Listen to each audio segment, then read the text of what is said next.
Hello, hello, hello, everyone. Oh my gosh, it has been entirely too long since we have played some Star Rail. Oh man, how are you all doing? I hope y'all have had a decent week. I feel like it's been kind of hectic for me. I don't know, like real life has been kind of crazy, so it's kind of nice just to I don't know, it feels like the perfect time to just come and hang out. We'll play a little bit of Star Rail. We've got a bunch of stories that I've been storing up for this, so Star Rail! Oh man, Tofree, Zero Trailblaze Energy, yeah, it's been a busy month, and so I played a decent amount of Star Rail, but not nearly as often as I usually did, and they've introduced this new feature where you can bank energy that you don't use. I have like over 1,000 that's just banked right now. Which is a little ridiculous. I'm sure I'll use it at some point, just to grind for things, but yeah, no, it's been a very good feature to have. Yeah, no. But yes, thank you all for asking. It has been, oh my gosh, it's been a little bit, it's been a lot, so I have no idea what happened, but for some reason Bear and I ended up getting sick. I'm kind of getting over it. I'm really relieved because earlier today, whenever I laughed, it hurt. It's not nearly as bad now. It's just like sort of a dull, like annoying thing. It's like my back and my chest, which is very annoying. But yeah, I think that we got the flu, which is very unfortunate. The good news is that we got flu shots though, because I anticipated that I would probably get sick, because of course I would. That always seems to happen. And sure enough, that happened. And by the way, I'm trying not to worry you all. When I laugh, it's fine now. I don't know what was up with earlier today. I don't know if it was just from coughing or what, but I actually sound pretty good. I'm really happy about that. I don't sound congested or anything. So like, yeah. Painful biker gang resorting to biological warfare now, it seems. I couldn't agree more. This is completely ridiculous. They must be stopped. Oh, I'm so glad I sound normal. Oh my gosh, y'all should have heard me last night. It was a little congested sounding, so it was no good. Oh my gosh. But yeah, welcome everyone. I'm so glad some of y'all are able to catch it live. No worries if you have to take off. I know it's pretty late for some of you, especially those of you who were in a UTC time zone. My apologies. It's very late for you folks. So yeah, no worries whatsoever. But yeah, no, I'm glad I sound normal. Yumie snot emo. Oh my gosh. Oh, and thank you all. I also hope we recover. It was really sad because Bear, he got hit with it much faster and pretty bad at the beginning. Like he was just constantly coughing. And thankfully it's not COVID. Thank God. I don't want to get that again. But yeah, it's, I don't know. I'm not sure if like Bear had to go into his office 2 days last week, and I'm guessing one of his coworkers came in sick because here we are a week later. But yeah, thankfully we're doing all right. So, it's gonna be good. Winter Fox, here I was ready to go all classic VTuber fan, like, it's sick voice Yumie. Oh, clip it and ship it, dudes.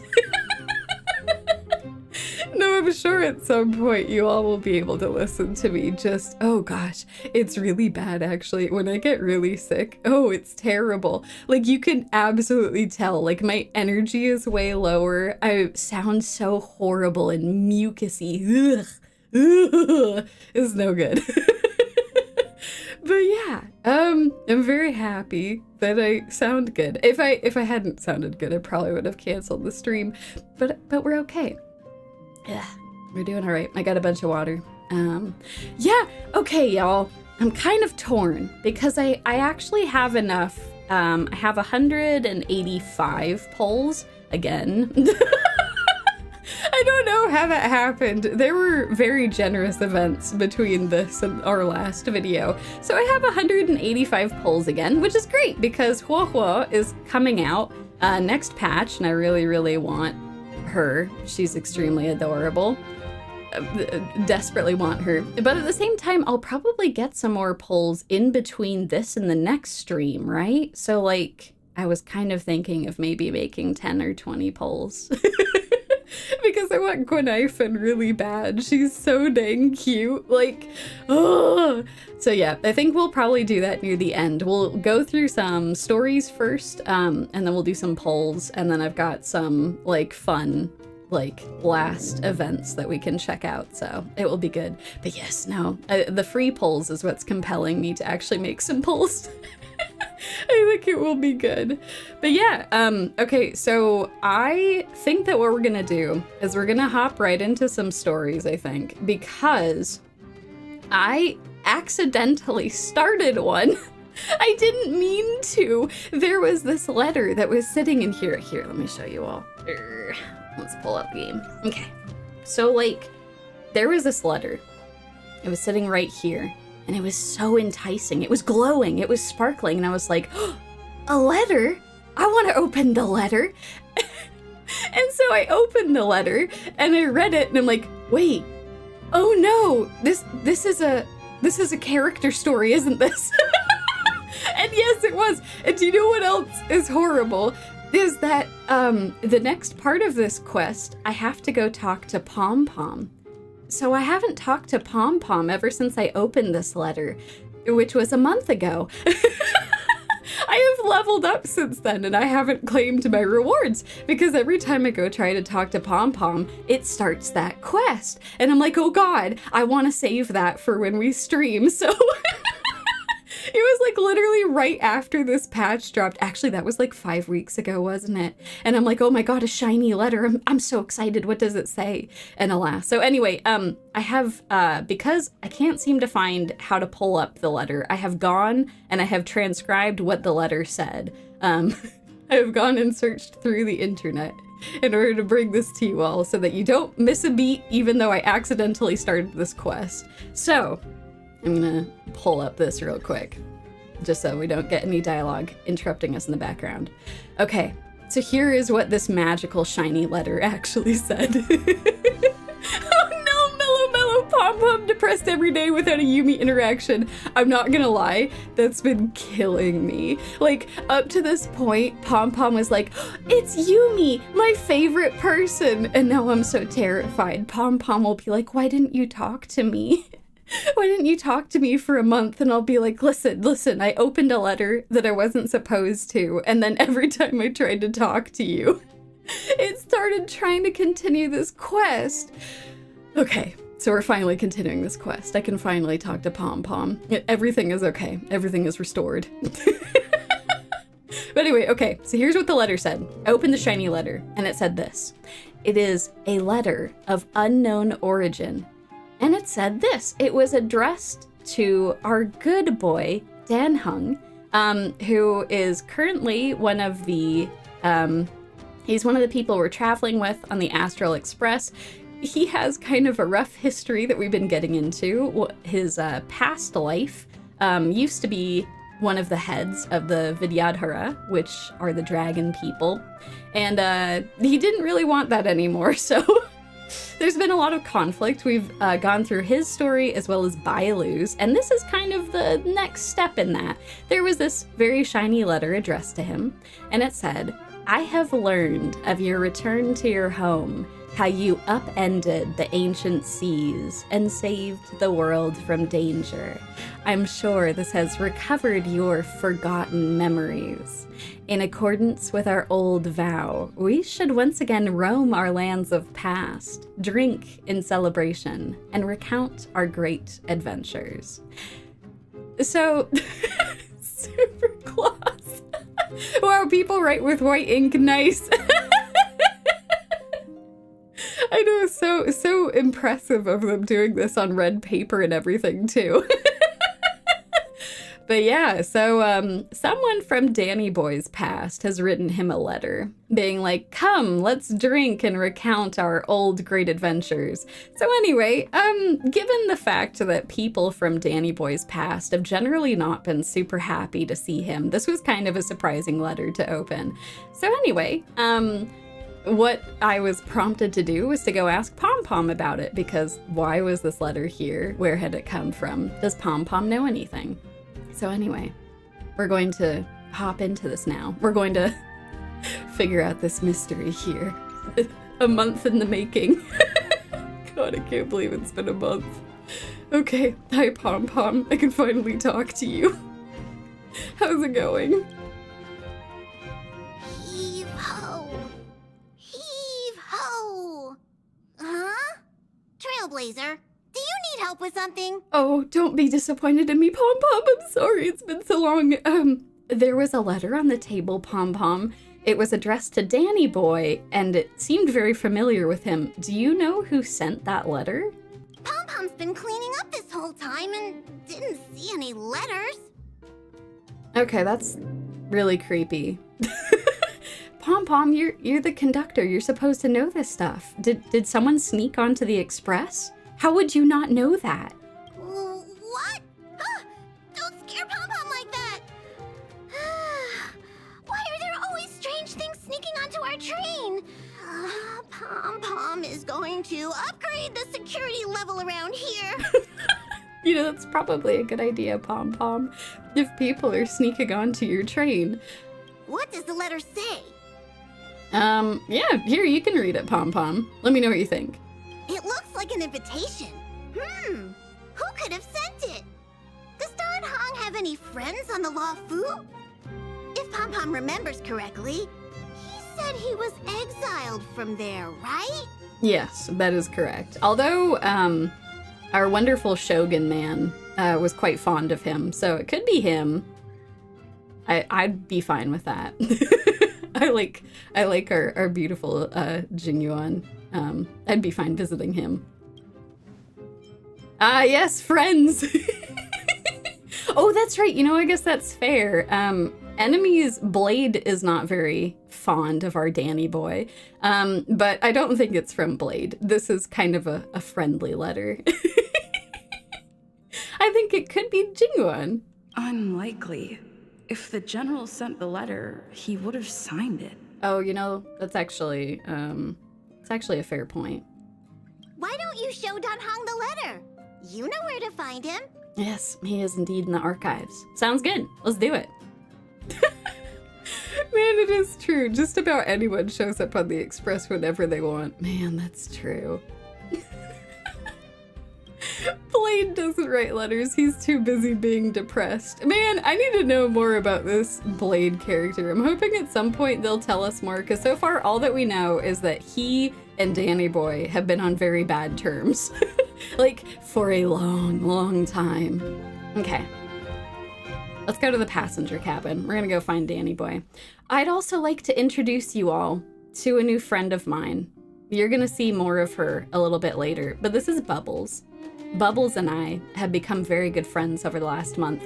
I'm actually kind of sad that I wasn't able to stream this sooner, because I would have loved to have streamed this event. I think it might have been a little tricky though, because it was kind of a long event.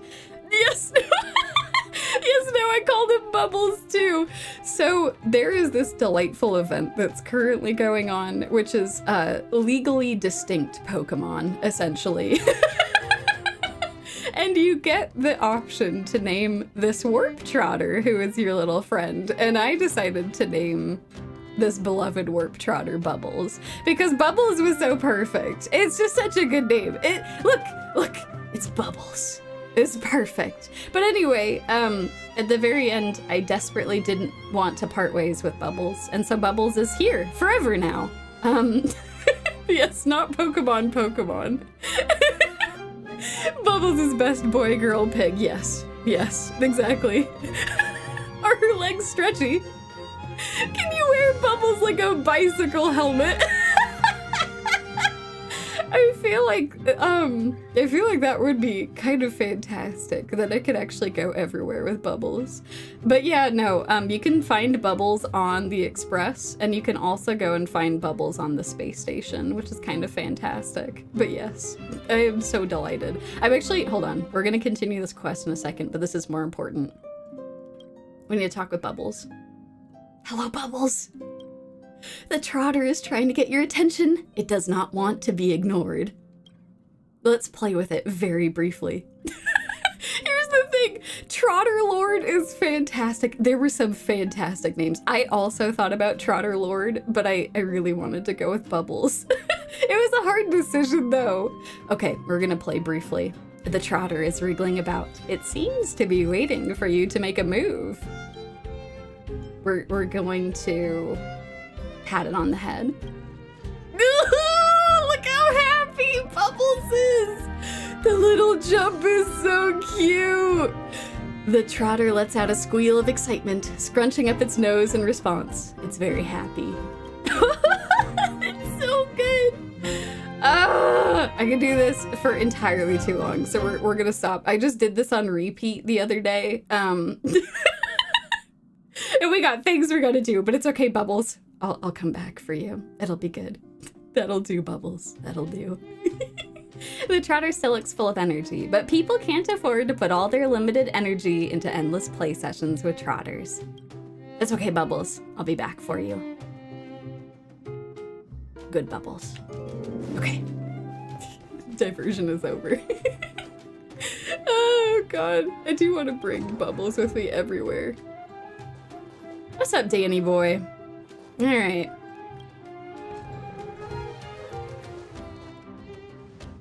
Huh? What is it? Do you need something?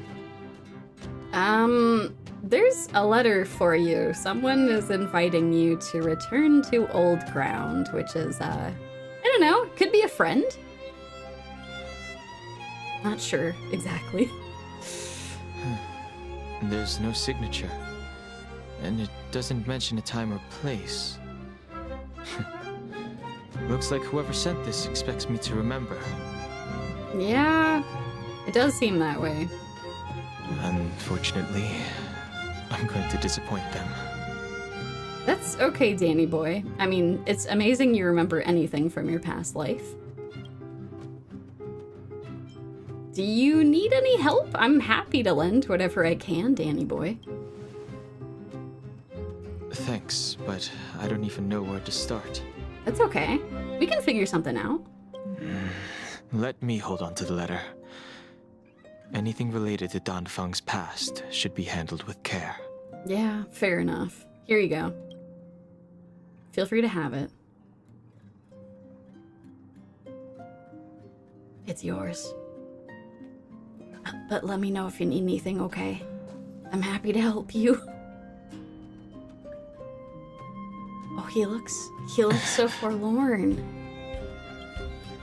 The appearance of this letter makes you feel uneasy. You evoke the cloud hymn, and a droplet of water condenses from the air and soaks into the letter. Oh! This is from Danny Boy's perspective. Okay. The handwriting on the letter disappears, and another line of writing blurs due to the water stain. Of 5 people, 3 must pay a price. Just as I thought. There was more than met the eye. Letting her leave first was a wise choice. I can't put her in danger again because of this. Oh no, but you're gonna go face this by yourself. Come on, we're a team, man. You can't go do this by yourself. But if he didn't send the letter, then who did? Yeah, fair enough. I would be surprised if Blade snuck on board just to write you a letter. I think he might have come to try to stab you instead. Maybe I should make a trip to the Cedar to find foresight. I need to ask Jingliu about the Stellaron hunters. Alright, sounds good. Wait, we get to see the Shogun. This is excellent. Okay. All right. Ooh, let's go. Okay. So we're gonna be trying out one of my new teams, which is pretty exciting. So let's go. I think what we're gonna do. So challenge. Oh.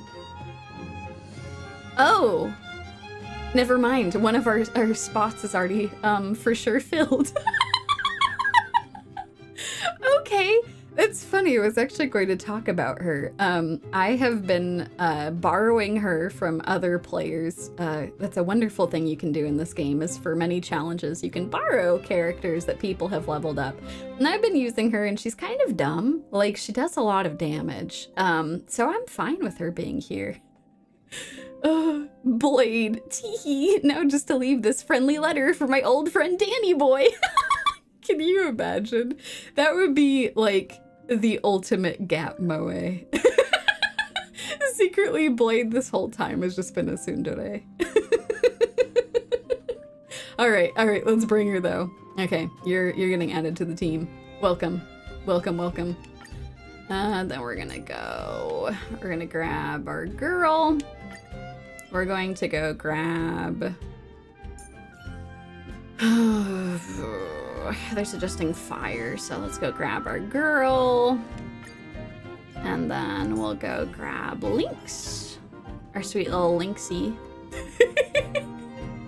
How could you forget me, Danny? I loved you.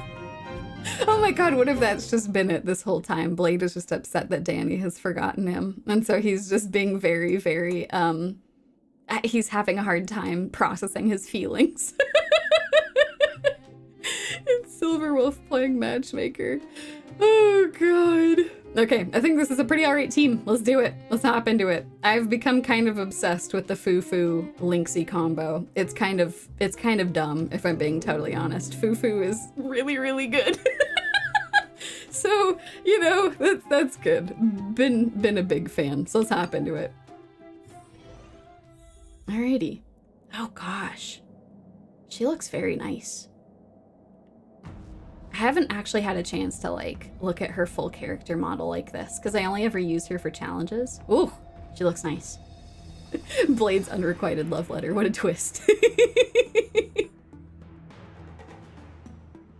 Ooh. After all this time away from the Luofu, the seat of divine foresight has only become more hostile.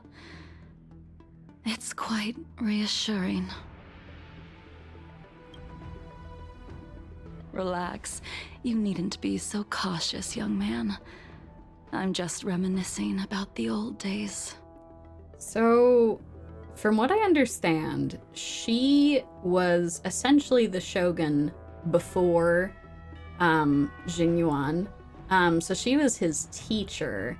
I had thought she was dead.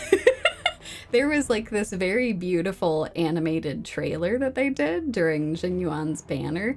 And it seemed like maybe she had died. Like maybe he had to end her. But she's clearly still alive. So I'm curious to see what's going on. And I'm also starting to suspect that she's the one who sent this letter. Because she seems to be very well acquainted with a lot of things from a very long time ago, so. Oh, if you go into camera mode and toggle her second idle animation, the blindfold will be off all the time. Look, yeah, that's wild. All right, that's cool, y'all. Well, yeah, you can apparently remove her blindfold just while you're in game. She does have really pretty eyes, so I'm on board with that. Yeah, you know what? That's a fair point. She is that good to dual death. But yeah, so she's clearly still alive. She was supposed to be Mara struck. It's a thing that happens once you reach a certain age. It's like essentially a mortal cancer where you start losing your mind and you start growing all of these leafy bits. But she looks pretty good. So clearly she's doing something to handle that. I know Blade was doing something like that too. So can't imagine that lasts for too much longer, but rumors of her death were greatly exaggerated, right? I mean, clearly. However, I never thought Jingliu would send you to accompany me. It would seem our fates are intertwined. Huh? Oh gosh, this is feeling tense, y'all. Oh, I don't like where this is going. Oh, oh, he's here. Danny boy. Oh. I've got my work cut out for me today. I'm sorry, Yenshin. Well, if it isn't Don Hung. Every time we run into Yenshin, we're just making his day worse. Like, we're fighting him half the time. We're just making his life harder. He's misunderstanding us. Listen, Yenshin, I'm sorry, but we really need to talk to the general about something. Greetings. I need to speak to the general about something. Looking for compensation for the injuries I gave you? Ooh. I accept full responsibility. They can deduct my next 100-year salary if they like. Oh my god. This kid's got some sass. You're looking for compensation for the injuries I gave you. I'm pretty sure I remember that being the other way around, but, The Cloud Knights were doing their duty. I'm here to ask the general about the Stellaron hunters.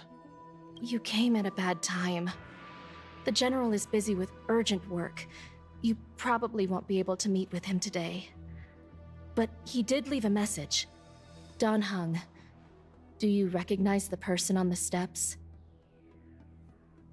I can't say that I know her, but she does look a little familiar. Is she a guest of the general's? Ah, so he doesn't remember her. Maybe the memories will start coming back and we'll be able to learn more about what is going on. Like, why is she here? Why is she alive? You don't remember her? I see. I suppose the memories of your previous life really were wiped clean after the rebirth.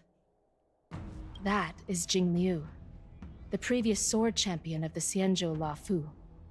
She was the closest friend of Imbibitor Lune, your previous incarnation. She was also the general's master. Oh. Oh, I'm sorry we've forgotten you, Jingliu. Oh god. They were really close friends? Oh, that's gotta be awkward. I guess to be fair, she's been through some shit since then, clearly. Cheating death, and we reincarnated, so, you know, it's all good, right? Water under the bridge. According to records of wars past, her blade has slain countless denizens of abundance. Not even the feather guards of the Wingweaver, the father wolf of the Borazin, or the gigantic mecha beast could withstand a single strike from her. She's a renowned legend. Dang. Man, those are some impressive-ass names. The Feather Guards of the Wingweaver? The Father Wolf of the Borazin? Dang, that's cool as hell! Man, they're sure talking her up here. She's pretty impressive, all things considered. However, those are ancient stories. It's a shame that even a hero like her wasn't able to break free of Mara. It is said that in the end, Jingliu lost her sanity and slaughtered anyone in sight. She was deemed a criminal and fled to outer worlds. Ah, so she wasn't. Okay. Man, the implication sure seemed to be that, poor, Jingyuan had to actually slay her, but I'm guessing it sounds like she escaped. Okay. That makes absolute sense. Oh, man. Yeah. She's had quite a history here, huh? Sky, those names are cool and all, but it's no loathsome dung eater. You know, fair enough. She hasn't defeated that, so I'm not sure. The Great Snake of Noko. Man, I would be, sweating some bullets if that was the case. That would not be good. With her powers, you'd think there would be no one capable of bringing her in. For some reason, she arrived on the Luofu with a suspect disguised as a traveling merchant and said she wanted to turn herself in. Okay, that's a little peculiar, admittedly. No name can beat Bobo's mom. This is true. I'm very excited to play that again with y'all. This is gonna be good. Also, for those of you who are just joining, we are playing through essentially the next chapter in Danny Boy's story. So we are learning more about his past, and someone who used to be very good friends with his past self, and who was the Shogun before Jingliu, is here for some reason. And she has just turned herself in. So I'm not sure what's going on there. We're going to find out. Also, we will be diving more into this traveling merchant that Jingliu showed up with later in the stream. We'll be learning more about who that traveling merchant was that she appeared with. Her surrender came with one condition: that she be allowed a day of freedom before the trial. She wanted to travel to Scalegorge Waterscape and meet with her old friends one last time. I can't believe Jingliu actually agreed. I don't know. The Shogun is a good dude is the thing. Let's be real. He's always wanting to look out for people. Before he left, he ordered us to accompany Jingliu during her last day on the Luocha. We're hosting an honored guest. We're escorting a criminal. Jingzu suddenly stops talking. Like her, you perceive a chill settling in the air around you. Imbibitor Lunae, you're here. Since you traveled all this way, why don't you come and talk with me? Okay. Or should I call you by your name in this lifetime? Dan Heng. Oh, okay. Hold on, I'm gonna talk to Yanqing one more time before we go talk to her. Master Dan Heng, she's asking for you specifically. Be careful. Don't underestimate her. Yeah, I won't. She intimidates the hell out of me. You all kind of talked about how she was like this big monster slayer, and that even Jingliu was not able to put her down, so like I'm deeply terrified of this person. Thank you for the advice, though. Oh god. Hello, myself. When I left the Xianzhou, I heard they took away your scales and horns, forced you into a hatching rebirth, and detained you in the shackling prison. I thought Imbibitor Lunae had been wiped from this world, but then I returned to the Luocha and watched as you parted the sea. After all these years, it was a magnificent sight to behold. Okay, hold on a second. You were there? Where were you? Were you watching that happen in the main story? What? What? All right. Count me impressed. You're very subtle. I didn't even know you were there. The life of Imbibitor Lunae ended. I stand before you, a completely different person. She probably did have popcorn watching from a distance. Oh, Danny boy. I understand. The sins of a past life should be forgiven after rebirth. Now you are a nameless, traveling across the galaxy.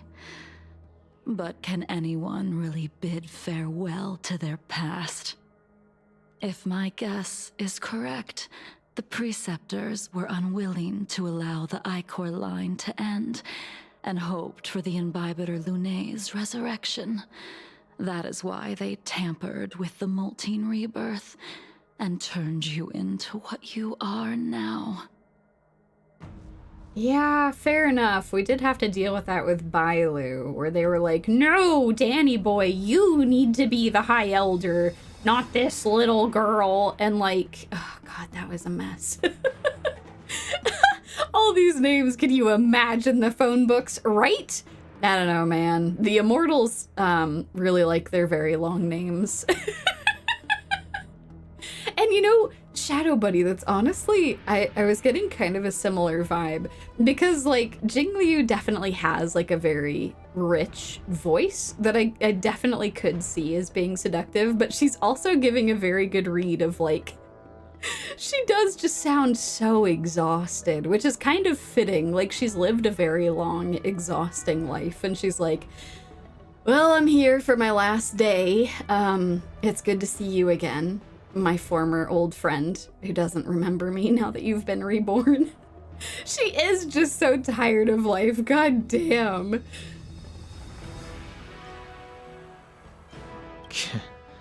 You're not here to reminisce on old times. Tell me why you're here. Yes, I am also very curious. Why are you here?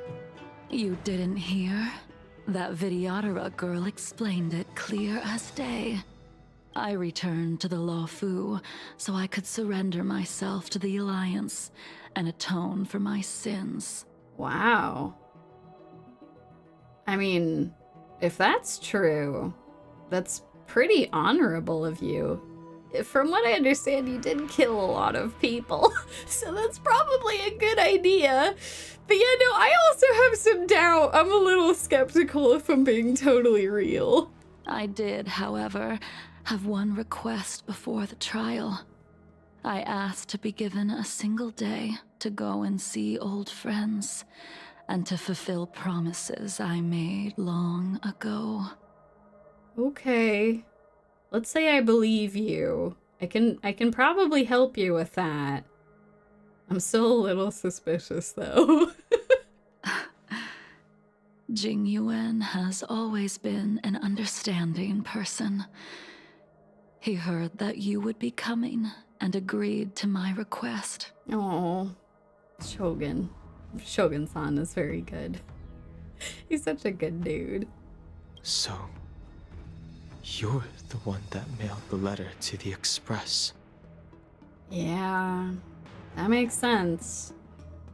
It tracks. She was the one. I probably could use a doubt emote. Man, I need to get some more emotes put together. Y'all went absolutely crazy for the Yumie-versary, and I unlocked a bunch of emote slots, so I need to find something to do with all of them, so stay tuned. I will definitely have more emotes that I could get added for stuff. But thank you all. You all were so damn nice. I cannot thank you all enough. So yeah, look forward to that. I haven't actually figured out exactly how many new ones I have, but yeah, I will be working on that. So look forward to that. 200 million gift subs. You know, it was a lot. Y'all went pretty crazy. I cannot. Oh gosh. Y'all are very, very sweet. So yeah, thank you. Thank you, thank you. Look forward to that in the future here. We'll have some more emotes. I like the doubt idea though. It was a very successful recruitment session. This is very, very true. Oh my word. Okay, my apologies, Danny boy. I got distracted talking about emotes. That's right. In the meantime... Oh. The sea's depths conceal no stone, and dragons' breaths reveal the moon. The scenery of Scalegorge Waterscape is truly as magnificent as the poems describe. Well. An interesting new character has appeared, who we haven't spent much time with up to this point. Maybe we'll be seeing him more throughout the stream. Yes, the merchant. But as a suspect, shouldn't I be bound and interrogated in the shackling prison? Is it really appropriate to bring me to a place like this, General? Holding you in the shackling prison would be more trouble than it's worth. For security purposes, we will be performing your trial here. Well, all right. For security purposes. I suppose it's not my security you're talking about. The Stellaron's descent. The Ambrosial Arbor's resurrection. the Destruction Emanator's impersonation of the Ambassador. According to the Skyfaring Commission's investigations, you arrived on the Law Fu with a group of merchants, but didn't make a single trade during your stay. Your departure coincided with the day the calamities took place. Oh, when you put it like that, that's a little suspicious. Yeah, right. Luocha's hair is gorgeous. It's so nice. I don't know. We got two of the characters here with some of the most beautiful hair. Oh man. No, yes. Oh no, the Shogun really is. He's just bullying that poor innocent merchant who is extremely suspicious. Like, goddamn. You took advantage of the chaos to sneak into the shackling prison, but seemingly took no course of action. Now you claim that you are responsible for the Stellaron crisis and wish to surrender yourself. Luocha, is that true? My merchant man, are you the one who brought a Stellaron here? My dude, that's very stupid if that's the case. What? Surely you weren't the one who did this. Your behavior truly is puzzling. I can't seem to piece together your motive. Agreed. That does seem kind of wild. Stellarons are essentially bombs. Why would you smuggle one? I was asked to deliver a token in my capacity as a traveling merchant. I knew nothing of its significance. I admit I did have my own agenda for entering the shackling prison, but in the end, I found that the Law Fu did not possess what I was looking for. And what were you looking for, my good merchant man? It is through fear of punishment that I am choosing to surrender. The galaxy is a vast place, but I am merely a wanderer. It would be silly of me to think that I could outrun the Alliance. Why are all of you so suspicious? This is like when Kafka surrendered herself. Why is everyone super suspiciously surrendering themselves? I feel like there's something weird going on here. Like, that's totally legit, right? Like, it would be very difficult to outrun the Shogun. You would be pursued for a long time. But, like, what's going on? Why is Merchant Boy and Jingliu, why are they suddenly surrendering themselves? Everyone's surrendering. Is this the new fad? Like planking? Right? Everyone is surrendering. God damn. Merely a wanderer. You're too modest, Luocha. Do I need to remind you of your actions at the Eternity Fortress and the Shroud Veil Star Zone? Or must I utter that tongue twister of a name? Oh?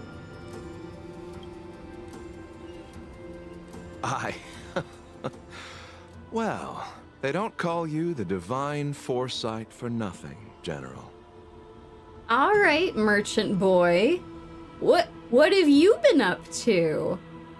Those were a lot of very, suspicious sounding activities you had been involved in. You flatter me. Fortunately, I did my research, or this conversation would have been quite dry. You know, fair enough, it probably would have been. Objection, take that. Yeah, Luocha did have quite a smirk, good God. Seeing that you sense something is amiss, are you looking to defend me and clear my name of suspicion? Oh, is that your game plan?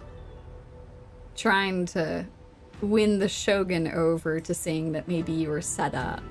Interesting. That is beyond my control. Attempting to undermine the Alliance is a grave crime. According to protocol, you are to be held on the Xianzhou Shuling for a joint trial before the 10 Lords Commission and the 7 Arbiter Generals. However, at present, you have the opportunity to enjoy the beautiful scenery of Scalegorge Waterscape. It will be the last view of the Law Fu you ever lay eyes on. Here's the thing, he's right, it is gorgeous. I love this zone. Sometimes I just come here and I just look around at the scenery. It's also really cool, you can see the shadow of a dragon that will just move around in the water. Oh, it's super cool. And by the way, this is what they were talking about with Danny Boy. Danny Boy did this. Danny Boy parted the sea and exposed this. This was all underwater, and now it is not. Because Danny Boy exposed it. So, yeah. You know, we're just in the ocean right now. Yeah, you know, I also thought it was a whale for a while, but it's very dragon-like, especially its head when it comes around. But yeah, he do be Moses. Yeah, he kind of just parted the sea, and now it's just like this. It's just chilling like this. We're just in the ocean now.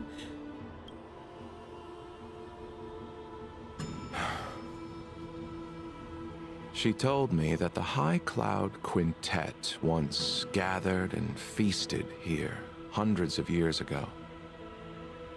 The unparalleled sword techniques of your master, the mesmerizing cloud hymn magic of Imbibitor Lunae Dan Feng, the artful piloting skills of Baiheng, the divine weapons crafted by the Juming artisan Ying Xing, and the unmatched stratagem of the general. The 5 of you vanquished evil from the world, creating legendary tales in your wake. Unfortunately, nothing lasts forever, and the High Cloud Quintet disbanded as each of you went your separate ways. So this is something that had been tangentially referenced in some of Danny Boy's stories up to this point. But his old self, Dan Feng, was part of this High Cloud Quintet, where there were 5 of them, and Shogun here was one of those 5 as well. So it was Danny Boy's old form, the Shogun, Jingliu, who we just met, and 2 others who I presume are unfortunately passed at this point. Yeah, Baiheng has kind of an interesting similar name to a character that I adore, Bailu. There's some things that I've been reading online since the Bailu story that we did on stream that suggested that maybe the monstrosity that had accidentally been created by Danny Boy's past form was him trying to make Baiheng the next leader of the Vidyadhara. And it unfortunately created a monster. That is speculation. I've seen some pretty good theories supporting that, but that would be really, really sad if that was the case. But yeah, I desperately want to know more about everyone in the High Cloud Quintet, so I'm really hoping that we're actually going to learn something about them, especially the 2 that are no longer with us. I really want to know more about Baiheng, and yeah, I want to know more about what happened there. You removed me from the shackling prison and decided to interrogate me here. But not for security purposes. You wish to discuss things that shouldn't be overheard. Oh, snap! Shogun, are you about to lay down some stuff? Okay, I am fascinated about what you don't want other people overhearing. Mr. Oreo, that's also an excellent, excellent question. The High Cloud Quintet definitely are some sort of Power Rangers. They're just over here saving the world, but many, many, many, many years ago. You wish to discuss the one person you've avoided mentioning up to now. Your master, Jingliu. Oh. Oh, God! And then they're gonna make us go back to the seat of divine foresight. Oh. This A-plot, B-plot We can shit. head out now. I would like to visit a few places from my memories, enjoy a glass of wine, and reminisce about the good times. I guess we're gonna find out more about what's going on with Jingliu and Luocha in a little bit. But for now, we're gonna go hang out with Jingliu, and I'm sure everything is gonna be totally fine. Have you mistaken yourself for a tourist? Fair point. I would make a wonderful tourist. Oh boy, I do love Yanqing's sass. It's fantastic. Oh god. Lower your guard, young man. I have already surrendered myself to the Alliance, and I will keep my word. Besides, your general has already agreed to my request. Alright, fair enough. Also give me a second, y'all. I'm gonna take a drink of water really quick. I can feel my throat drying out a bit. Everyone, do a good hydration check.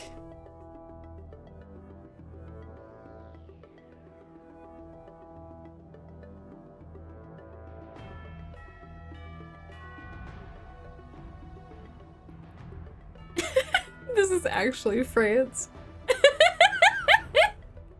Man, you know, that's actually a great question. Is she going to... I think that she is going to keep that blindfold on this whole time. I'm not entirely sure how it's going to go. We're gonna see. Yeah. I'm sure she can see something in some ways. Maybe the blindfold is somewhat transparent on her side.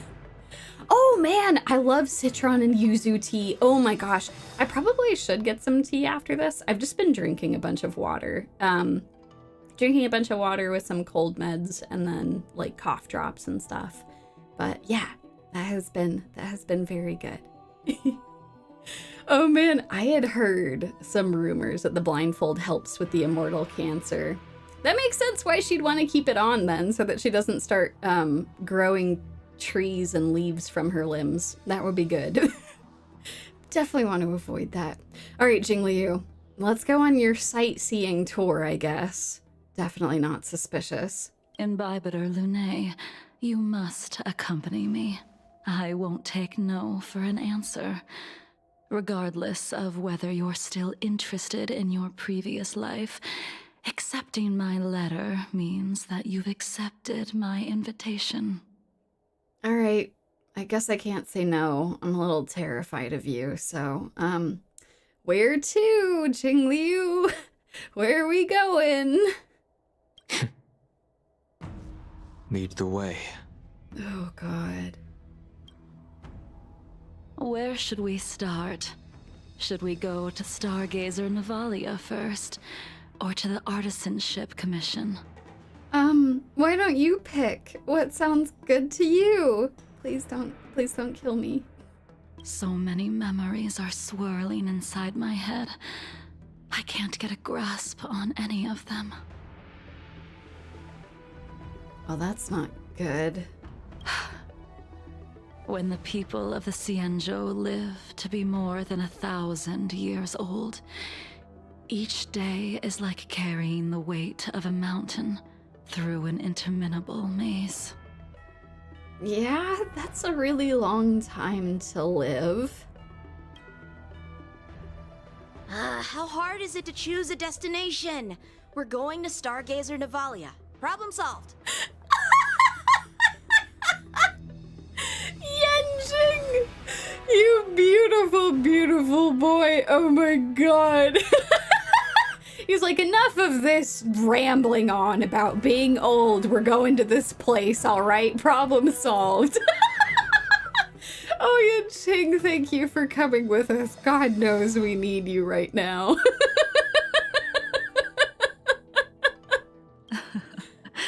The young are the antidote. Stargazer Navalia it is. God. Listen here, Grandma. Oh, God. Oh, that's amazing. Oh, Yanqing, good on you. Saving the day over here. If it's Starskiffs you wanted to see, we could have headed to the Jade Gate. Why did we come all the way here? He's so sassy. He's so respectful whenever he talks to the Shogun, too. Like, this sass is entirely reserved for us. This is hysterical. Oh my god. Young man, have you ever heard of Baiheng, the Foxian pilot? I have heard something about her. Can you please share something about her, Jingliu? I want to know more. Please. Baiheng. Huh. I think I've seen that name somewhere before. Baiheng. This name is unfamiliar to you and elicits no feelings. However, a voice inexplicably rings in your ears. Let the noble High Elder drown the enemies in rain. We just need a watch from the sky, I presume? Is that her voice? Oh, snap! He's recalling some memories. Imbibitor Lunae, if memories are returning to you, share them. This really is turning into like, oh, come walk with me, old friend. I can't remember much of anything anymore, but please share your thoughts. And I'm here for it. I want to learn more about this High Cloud Quintet. Let's go. God, that would be so cool if Baiheng could do a barrel roll as a Foxian pilot. Oh. I think she was one of Imbibitor Lunae's comrades. She was a comrade and friend to both Imbibitor Lunae and all of us. Well, that's all in the past now. The reason we came to Stargazer Navalia is because I wanted to pay tribute to her here. Oh, that's actually really sweet. Because this is where all of the Starskiffs are actually stored and created. Also, yeah, whenever Jingliu's like moon pendant is exposed, I'm also staring at it the whole time. It's just hypnotizing. Like, it just moves from being a full moon to like a crescent moon, and it looks very good. She's got her arms crossed right now, so you can't see it. But the second that they go away, I'm just gonna be looking at it again. Huh? You mean the Foxian soul soothing ceremony? Oh, that was a really beautiful ceremony. They featured it a little bit in the main story before this point, but it's this really nice idea where you gather belongings that are really meaningful to the deceased, and then you put them in a Starskiff, which are these flying boats that they use here, and then you send the Starskiffs into the cosmos. Like, it's kind of like on Earth, the idea of setting belongings in a boat and then sending it down a river. It's kind of the same idea here. They're sending them into the void of space with belongings, kind of as a sending off ceremony. It was very sad, and I cried a lot when it when it showed up in the main story, so I'm sure that's going to go over well here if that's what we're doing. Okay, are we doing this, Jingliu? Are we doing a soul-soothing ceremony? Are we gathering goods? Yes, exactly. Just like a Viking funeral, a space Viking funeral. Exactly. Yes, the sending off of a Starskiff. It represents the voyage of the deceased into the stars. Due to circumstances beyond my control, I never had the chance to bid farewell to her. It is something I have regretted to this day. Oh. As for procuring a Starskiff, I know they can be manufactured here, but I know nothing of the process.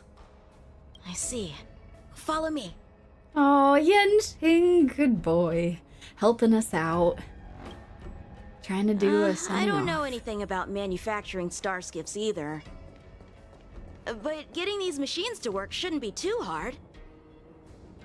Good boy, Yenching. Actually, speaking of, there is a side quest that you can do in this game, which is absolutely delightful, where you learn about how Starskiffs are made. They're grown, like they grow from seeds in this fluid, and they become boats, and they have to like very carefully monitor the nutrition of the growing boats and like see how they're doing. It nerd sniped me so hard with the biology that I have screenshotted like just about everything from that quest. Just to go and review, like, clearly someone who is working at Hoyoverse is very passionate about biology and growing plants, because that entire section was just like very spot on, very fantastic. Someone has clearly worked in a lab before and has tried to grow plants, so it was good. Very, very good. But yeah, the ships are grown like plants in this like growth fluid. It's kind of wild. Oh, and you know, that's the thing. So they start off, the seeds are gigantic. Like, we'll probably walk past some here in a bit, and I'll show you all what they look like. There's still Stellaron spirits lurking around. Oh, don't you worry. Get them. And you know, that's a great question. I think it is like, it's not quite like, that would actually be great if it was like dino sponges. Roaring flood. Good God, Everything woman. together. Jesus, she can hit so hard. Okay, we're gonna activate this real quick. Converge and awaken. Oh, I'm on. Hold Time on. to make some mischief. There we go. You can tell it's the first time I've been playing this with the new PC. I've been playing it on my phone and the old PC. So I didn't have it sped up, but let's do this. But yeah, it's more like, like if you've ever heard of grafting before, it's something where like you can take a chunk of a plant and then you like put it in some sort of growth medium, and then you're able to grow it from there. It's like that. It's like a growth medium with a seed it's suspended in. So Tedious. yeah, it's cool. I got really into it during that entire quest. It was really, really cool. Oh yeah, let's do it. Yeah, no, I kind of have stacked a lot of stuff on Hook. I really like Hook a lot. Like, she's one of my main DPSs. So, you know what's crazy? She actually doesn't even do as much damage as my Sushang. My Sushang is kind of stupid. Oh, that's true. I did also, that's also fair. I did roll a bunch of hooks last time. So I've got a bunch of Eidolons for her. Okay, let's see. Let's go do this one. This should be fine. And then we'll do this. Human creations. Get them! Get them, Foo-Foo! You could still surrender. They could still surrender. This is true, Hook. Commencing research. Let's do it. Bam. And no damage taken because Foo-Foo is dumb. Okay. Doing good. Doing good over here. Let's see. I'm actually going to go ahead and do this. Okay. Let's head down this way, I guess. Ain't nothing else to do but go smack some more people. They can surrender and yet she hits them anyway. This is so true. Alrighty, let's go. It came together. It did come together. And we're actually fine. We don't need to refresh that. Okay. Boom! Beautiful. Okay. Fantastic. Specimen sighted. Lacey, wonderful. Specimen sighted. Amazing. Okay, let's go take care of this guy in the middle. And don't mind her, she's just gonna transform and then just do a bunch of damage. So this is Jingliu's whole shtick, is that she gets 2 charges of this ability that she's currently using. So you can either use her skill or her ultimate and it charges this. And now she's got, I think, 2 uses here. I could probably use her ultimate and get another use out of it. But she'll consume a little bit of health from everyone else on your team.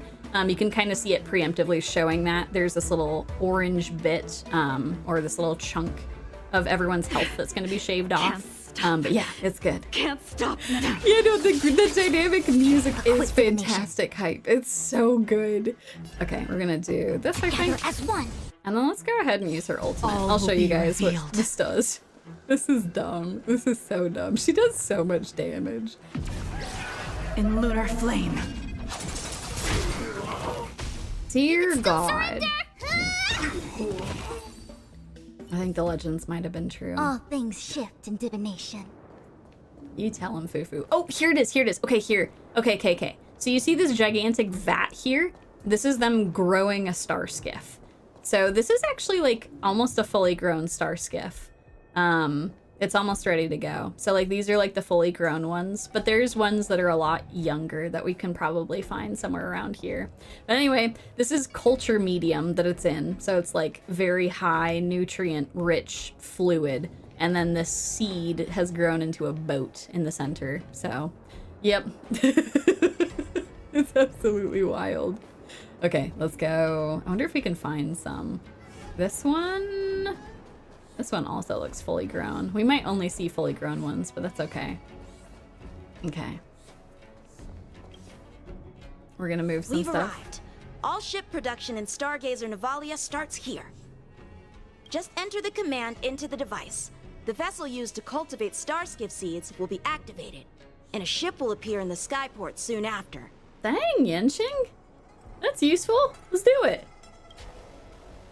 I remember now. I've seen Baiheng's name in books before. Good lad. Tell us what you remember from the books. You like to read? I couldn't tell. Oh no! Jingliu is sassing him back. Oh no. Oh boy. Hey, I don't read much, but the general forced me to finish a bunch of ancient volumes during my training. I remember one called Views of the Universe from a Starskiff. The author's name was Baiheng.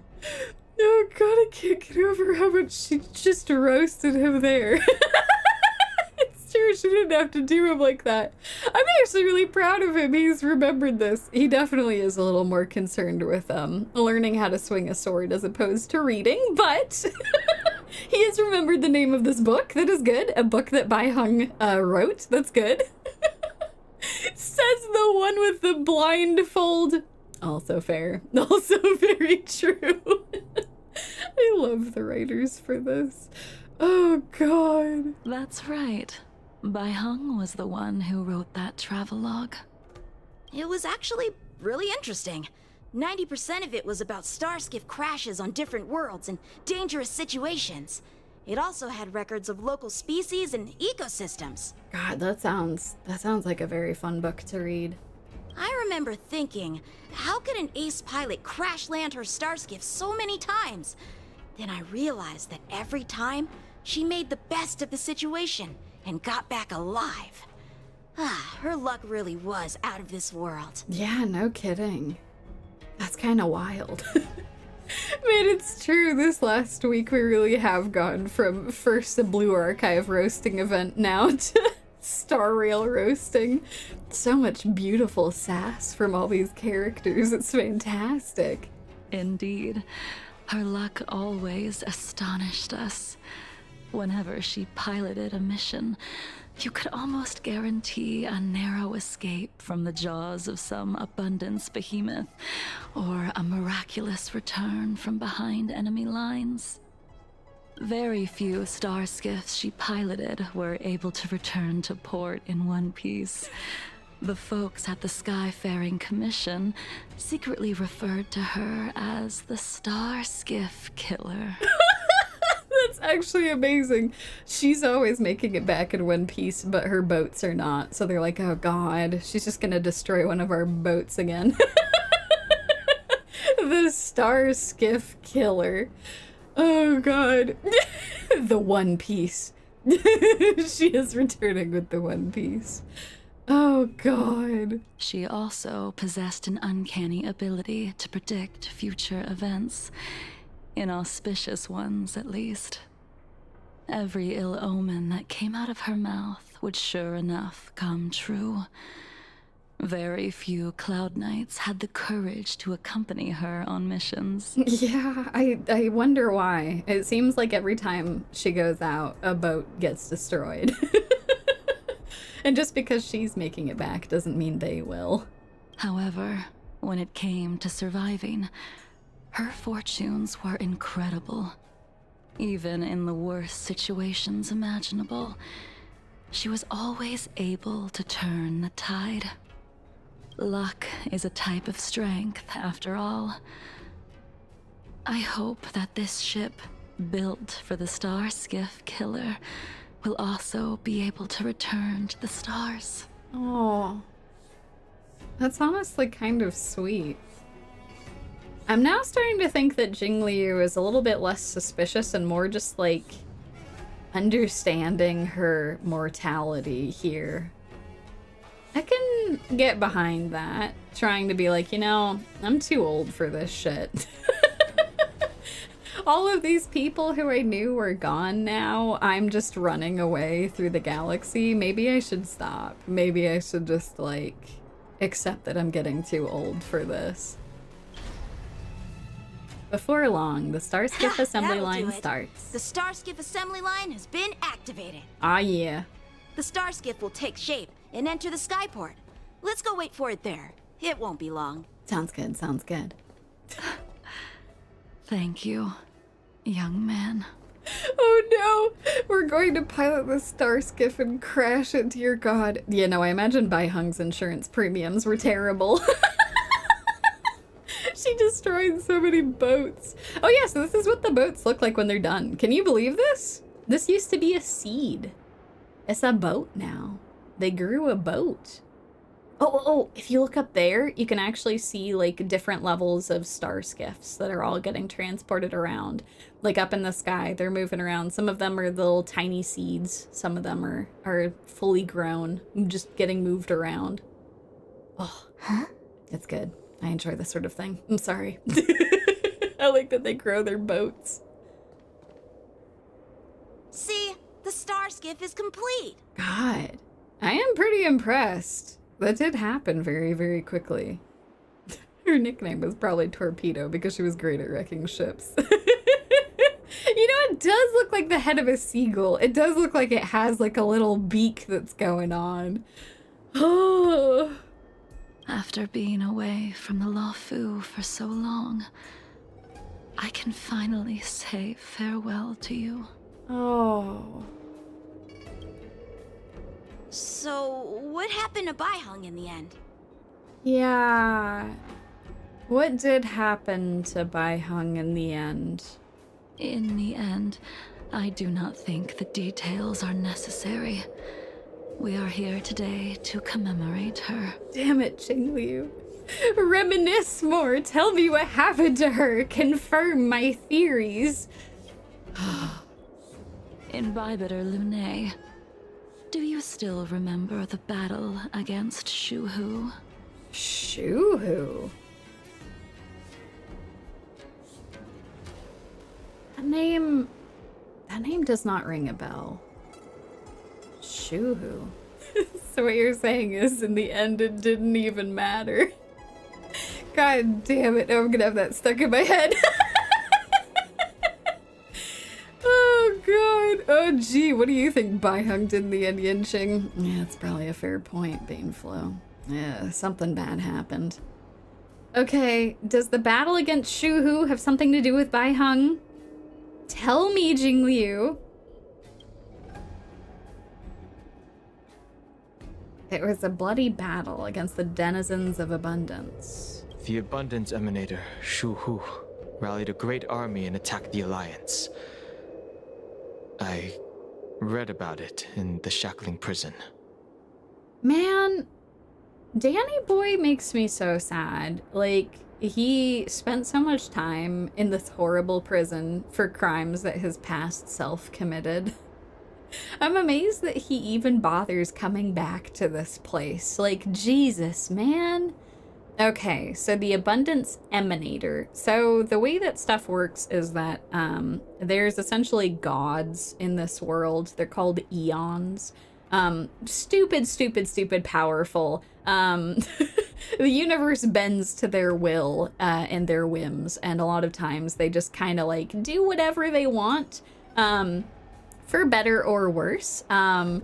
Mostly worse most of the time. But they will sometimes have very powerful people, or I guess entities, that serve them, those are emanators. So there was an emanator who showed up in the main story who we had to fight. Actually, we might have fought 2 of them.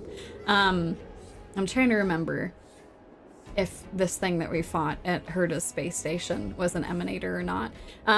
But yeah, apparently Danny Boy's past self had to fight one at some point called Shuhu. Okay, tell me more, Jingliu. Why are you bringing up Shuhu? Is it related to Baiheng?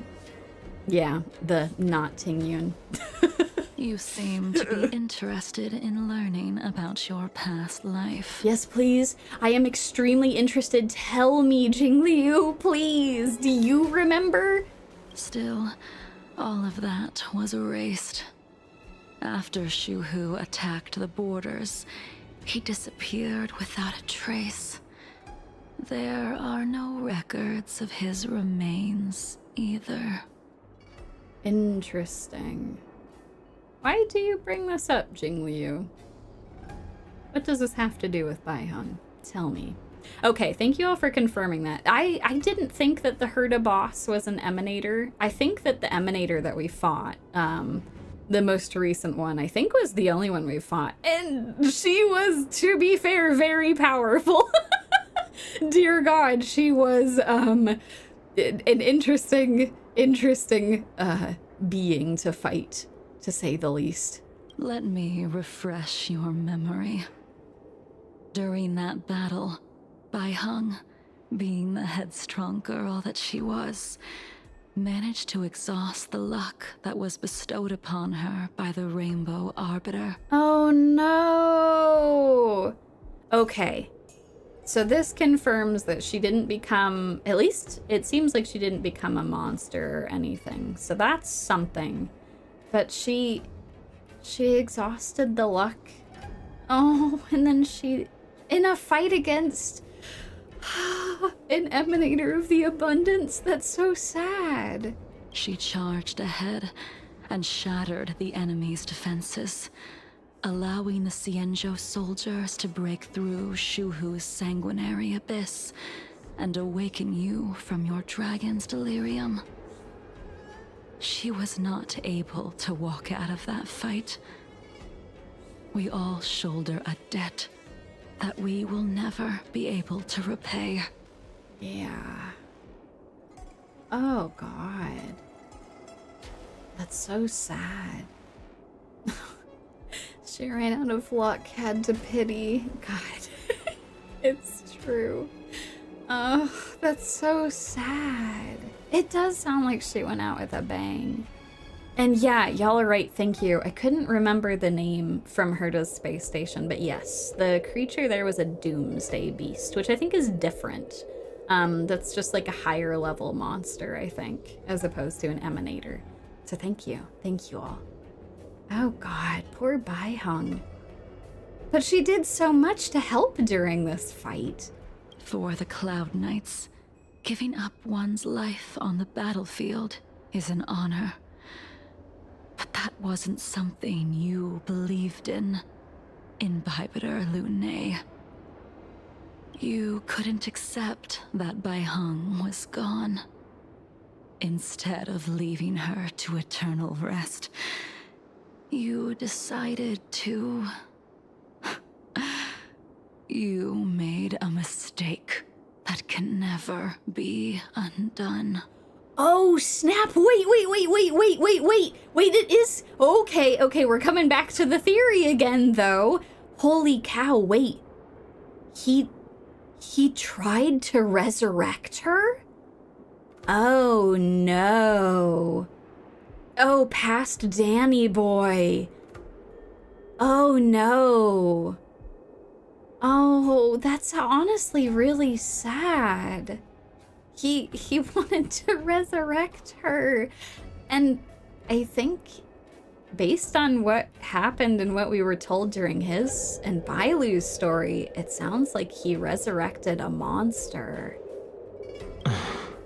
Oh no. Yeah, no, he did the big taboo of necromancy. Oh God. Okay. Oh. There is no need to respond. Imbibitor Lune, your answer is no longer important. And now, I will send off this Starskiff. Oh, man. Oh, God. Okay. So, that's good to confirm that, past Danny Boy tried to resurrect a very good friend and created a monster. But I think that ceremony also created Bailu, if I'm not mistaken. There was some weirdness that happened there. Oh, no. Okay. Oh, God. Also, y'all are fantastic. FMA intensifies. Yeah, it is giving off some big, equivalent exchange vibes. That can't be good. Oh, Bailu is a homunculus, confirmed. I mean, pretty much at this point, right? Like, oh, that sweet girl. Oh, God. Oh, God, okay. Yeah, not poor little Bailu. She didn't mean for any of this to happen. She didn't ask for any of this. Oh, yeah, no. I think they were referring to Bailu as an abomination. I think there were, like, 2 things that were created from that ceremony. So it sounded like Bailu was created and a monster was created. A monster that went and, like, tore off limbs of the dragon people who were nearby and, like, killed a bunch of people. Which is bad, because normally the dragon people are able to resurrect, but it sounds like a lot of them were not able to. Like, they were very, very dead. So that was bad. But I think the thing that's unclear is whether or not the monster then, like, became Bailu, or if Bailu, like, was a third entity that was also there. So yeah. But past Danny Boy kind of screwed up. I guess I'm glad that Bailu exists. I love her. Like, she's wonderful. And she's very much not, like, I don't know. She's, like, doing good in the world. But, yeah. Her entrance into this world was not particularly great. Let's release this Starskiff. God. Baiheng, I've brought your flagon. This was a gift handmade by him, though he never got the chance to give it to you in person. Oh. I'm sorry it took so long for me to find it. Only by bringing it to you will my nightmares be calmed. Oh, God. That's so sad. How horrible would that be to have seen your friend die and then to see them be resurrected into a horrible monster? Oh, God. Jesus. Bailu, a beautiful mistake. Raz! My mom says the same to me. No, I don't. None of you are mistakes. Y'all are wonderful. Oh my God. You know, I'm gonna be totally real. I think I know what a flagon is, but let me look that up real quick. I think it's a container for alcohol, but let me go see. Haha! Yes! A large container in which a drink is served, typically with a handle and a spout. It's often used in reference to alcohol. So yeah, it's a container for alcohol. It's like one of those like really pretty vase looking ones. They tend to be very ornate, but that's what a flagon is. It's kind of a vase looking container for alcohol. Oh, God. This game is a huge PSA on immortality. Oh, God. Jesus Christ. Man. I will fulfill what you asked of me. I will keep my word, even if it requires me to cut down the stars in the sky. Oh. There is a little bit of angry emotion in that line. Now I'm curious what agreement Baiheng and Jingliu made. Okay.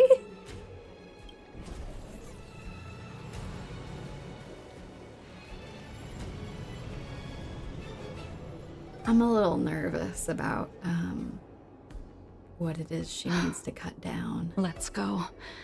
The Artisanship Commission is next. Okay, Jingliu, that got a little intense at the end. You doing okay? We can go take a break if you want. We can talk about what promise you made to Baiheng, maybe? Who you need to cut down, maybe? Yeah, honestly, I'm really impressed with Amelie's performance here. This has been great. Oh gosh, it's so pretty. Since the Arbor's resurrection, the land has been crawling with abominations. Even the Artisanship Commission's prized creation furnace is hanging on by a thread. Oh my god, are they implying that she's seeing by smelling? She don't need eyes, apparently. She's just using her nose in order to see. Alright, she's rather powerful. That's a very impressive nose. And yes, Jingliu, her English VA is Amelie, which is kind of wild. Like, yeah, I don't know. She's doing a great job. I've been enjoying this. Oh, God. But yeah, alright. That answers that question. I have more questions. Like, how can you see with your nose? I would like this ability, please. The crisis happened too suddenly. All the craftsmen and apprentices fled. Only a single master craftsman was left to hold the line until reinforcements arrived. That's how the creation furnace was saved. Yeah, this is true. Interesting. Stubborn beyond valuing his own life. That reminds me of an extremely arrogant acquaintance. If he were to see the chaos of the Artisanship Commission today, he would burst into laughter at the Xianzhou's incompetence. Oh, who is this that we are referring to? What's that supposed to mean? What's wrong with saving your own life and waiting for the Cloud Knights to arrive? That's very sweet, Yanqing. And yet where were the Cloud Knights when danger was at the door? From what I heard, it was a group of Outworlders that came to the rescue. Oh, yeah, that was us. Fair enough. Maybe the Cloud Knights would have shown up later, but they were kind of busy. There was chaos everywhere, to be totally fair. The Luofu's delves are big places. Besides, some of the troops were deployed to the Yao Qing's campaign. The Cloud Knights were spread thin. It was impossible to guard everywhere at once. This is true. This sounds like he's making an excuse, which he kind of is, but it's also kind of true. They were very spread thin. Young man, why don't we continue our previous contest? Show me whether the sword techniques you are so proud of have improved. Oh. Yanqing? I'm not sure you want to take this fight. She is like your teacher's teacher. I think she's gonna kick your ass. Just a piece of advice. You just want me to do all the work. You think I'm gonna grant endless requests for a criminal? Oh god, Yanqing. Okay, they're not fighting each other good. Good. We're fine. I was gonna say, I think Jingliu is gonna win that very easily. Thankfully not another beatdown. You go on ahead this time. We'll meet up at the creation furnace. Alright. Why did you send him away? It is of no importance. But you and I haven't had a decent contest in ages. Oh my gosh, this woman. I don't plan on fighting. I'm not asking you to point your spear at me. Could it be that the abominations here aren't enough to motivate you? This woman, oh my god. She's like, fight me, it's been Even forever, after I'm your rusty. rebirth, your moves and techniques haven't changed one bit. When I move, We came together. it's like You never forgot. Specimen sighted. Try harder. Tedious. Yeah, now we're gonna transform into the destroy everyone mode. Alrighty. Woo! Oh man, she does a lot of damage. Man, this is just like the version that they're giving us for this too. You can like optimize her way more than this too. Human creations. Together as one. You could still surrender. They could still surrender. This is true. I don't think they're gonna surrender. I think we're gonna have to beat them. Nowhere to run. Bit me. Well, and they're all dead. Come on already. Yenjing, you came back again.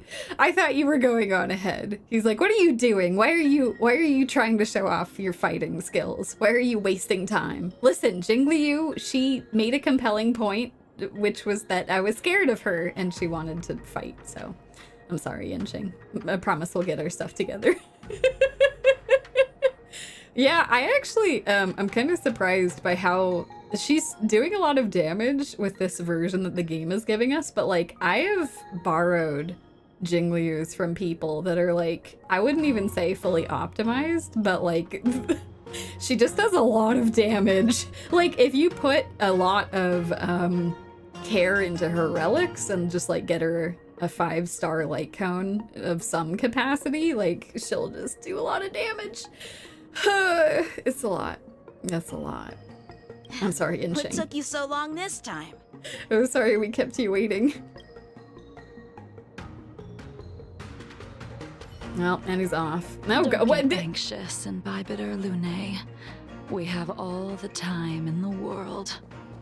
I mean, that is fair, but like, oh, wow. Oh, the kid is just kind of like... The kid is just clearing through all these enemies. There's just like corpses everywhere. Oh god. Okay.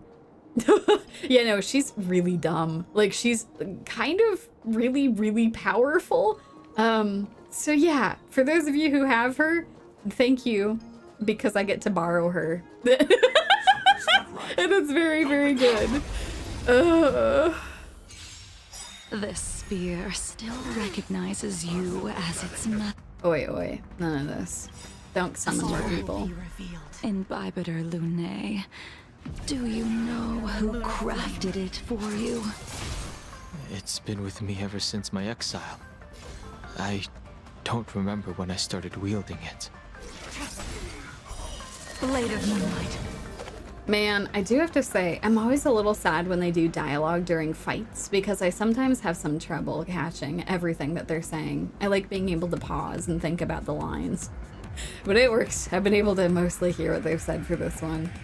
Oh, God, Sela is so good. For those of you who have her, dear God, she is together as one. Very powerful.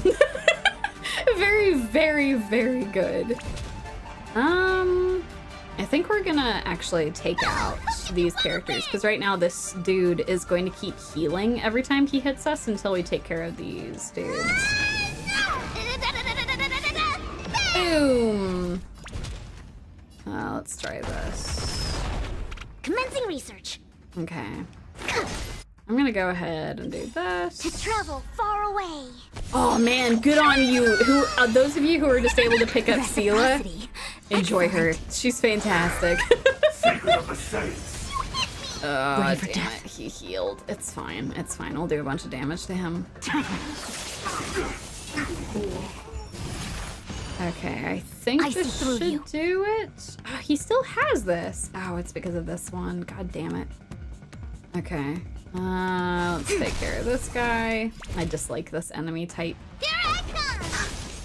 Specimen sighted. Specimen sighted indeed. Ah, it's still alive. Okay, not for long. Get him, Hook. I believe in you. Make it so he stops healing, please. Excellent. Oh my gosh, you know, that's a fair point. Pela would be fantastic for this. Oh my god. She would be so good. Turning off the... Oh my god, I hate that buff so much. Okay, we're just gonna land him. We're gonna keep these two here because it limits the amount of extra ones that he can summon and get heals off of, so we're just gonna land him. Okay. We're good. No flashing. Okay. Let's go ahead and just do this. Human creations. Yeah, Fufu. Get him. Commencing research. Okay. Excellent. Excellent. Okay, we're gonna do this.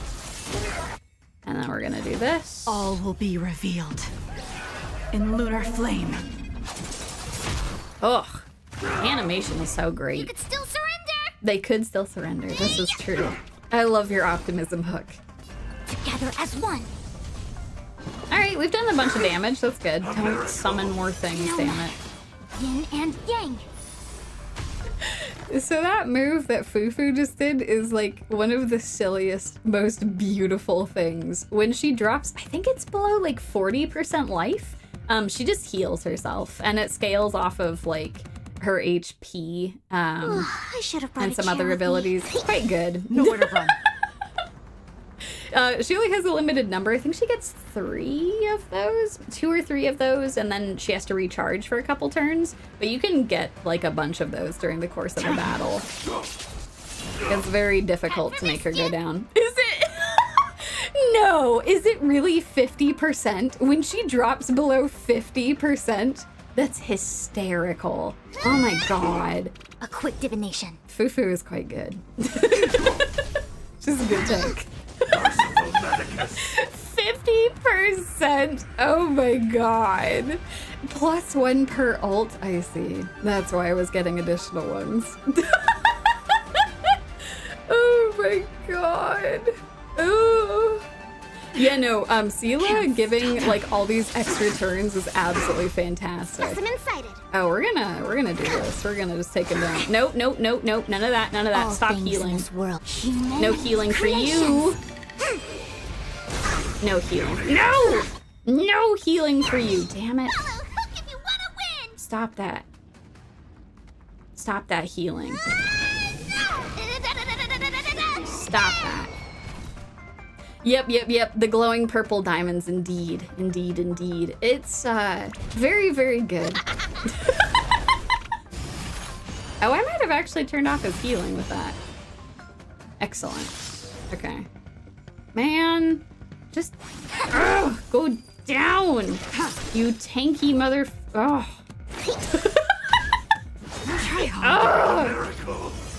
This enemy type drives me slightly insane. There we go. Okay, we did it. Healing for you is forbidden. To convince yourself that you are merely the reincarnation of Dan Feng and have nothing to do with his sins. And you can keep insisting that you have forgotten everything. But you cannot run from combat, Dan Heng. Your spearmanship is identical to Imbibitor Lunay's. Oh no, she's calling him out, y'all. Danny Boy's lines are always talking about how he doesn't want to engage with pointless conflict or combat, but then he does it anyway, and she's like, you don't want to engage in combat, huh? I believe you so much. Oh, God. Combat is like smelting, purging the impurities with burning flames and exposing a person's true nature. Those are the words of the one who made Cloudpiercer for you. Do you remember? Out of all of us, you were the closest to him. It was strange, really, to see someone so arrogant get along with someone so proud. So the question is, was Danny Boy the proud one or the arrogant one? I suspect he was the proud one, but he might have been arrogant. I could see either way. Oh, I do bet it's Yingxing. the last member of the High Cloud Quintet. In your dreams, you see a man with an indistinct face standing arrogantly and irreverently in front of the gun rack where the Cloud Piercer is placed. Alright, well that confirms he was the proud one, and Yinxing was the arrogant one. This spear is sharp enough to pierce dragon scales. Be careful, High Elder, lest you hurt yourself with it. Oh, he has a nice voice. Yinxing. Oh. You still remember his name. When he was but a child, he swore to take revenge on the abominations. That's what drove him to travel across the stars to the Xianzhou to receive training. When I first met him, he wasn't even as tall as my sword. But he was boasting about mastering all the crafts of the Artisanship Commission by the time he was 100 years old. The little brat was no less arrogant than the High Elder. Man, he sounds like quite a character, honestly. At first, I wasn't too fond of his defiant nature. But when we met again, he was able to craft weapons that astonished the master craftsman. He even snatched the Artisanship Commission title of Furnace Master. Dang. A pretty accomplished person, all things considered. Unfortunately, the Alliance would never allow a short-life species to run the Artisanship Commission. He was only able to prove his worth alongside us outcasts in the end.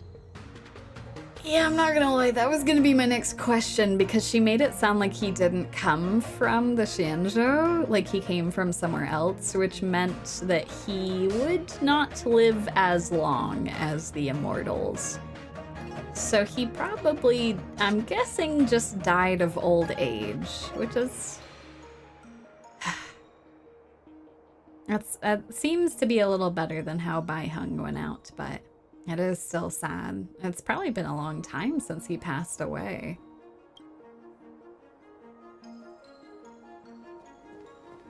All right, up we go. Yeah. Yeah, so like the Vidyadhara, the dragon people, I think they get reborn, and I'm not sure about the other immortals, like the Foxians and the Xianzhou natives. It is a little unclear. I don't know if they get reborn. The dragon people do, but I don't know if the other ones get reborn. They just live a very long time. Whereas the short life species, as they call them, are like essentially just normal humans living normal human lives. Oh.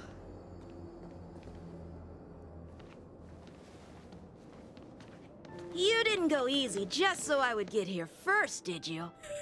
God damn it, Yinxing. No, we were doing good. Although, thank you for clearing a bunch of mobs. Very, very fair. Yeah, no, ageism amongst the immortals. It's also kind of sad because the Foxians, so the ones that have fox ears and fox tails, they're technically a long life species, but they don't live nearly as long as the rest of the immortals. I think their lifespan, based on what maybe Tingyun was saying, they will live like 250 to 300 years, whereas the Xianzhou natives like Jingliu and Jingyuan and Yanqing, they're all like Xianzhou natives is what they call them. They live like up to 800 years generally, like 700 to 800 years. The fact that Jingliu is like 1,000 years old is crazy.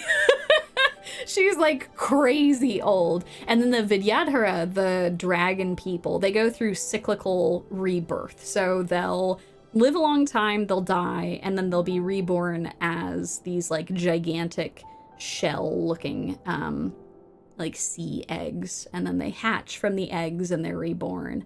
But generally they don't maintain their memories from their past life. Some weird stuff happened with Danny Boy. He shouldn't be able to remember any of this, but he does. Because there were some people that interfered with his reincarnation and messed it up so that he remembers some of the things that he should not remember. So yeah, it's not great. Yeah, I know, right? Jingliu does look fantastic for 1,000 years old. Oh, man. But yeah, they also age very slowly. Like, Bailu is a child. Like, she is a child. But, like, she's gonna take a really long time to become an adult. They just age very slowly. So yeah. Yeah, exactly. Big Freerin vibes. Oh god, by the way, it's Freerin Friday, everyone. You can go and check out Freerin if you haven't. This is your Yumie anime PSA. Oh man. Anyway, I'm sorry, Yincheng. We kept you waiting. My apologies. Of course not. Your technique must have improved so much that I simply couldn't keep up with you. Oh, that's actually really nice, Jingliu. That's so sweet. Oh, she's giving him a compliment. That's so fantastic. Also, Futsuname, that's a fantastic shout out. So yeah, the dragon people, that's an excellent point. So they can remember feelings, but they don't exactly remember anything else. But yeah, Danny Boy is very unusual. He shouldn't be able to recall like what people have said or like people at all. Like that shouldn't be a thing. So something went wrong with his reincarnation, which was not super great. So yeah.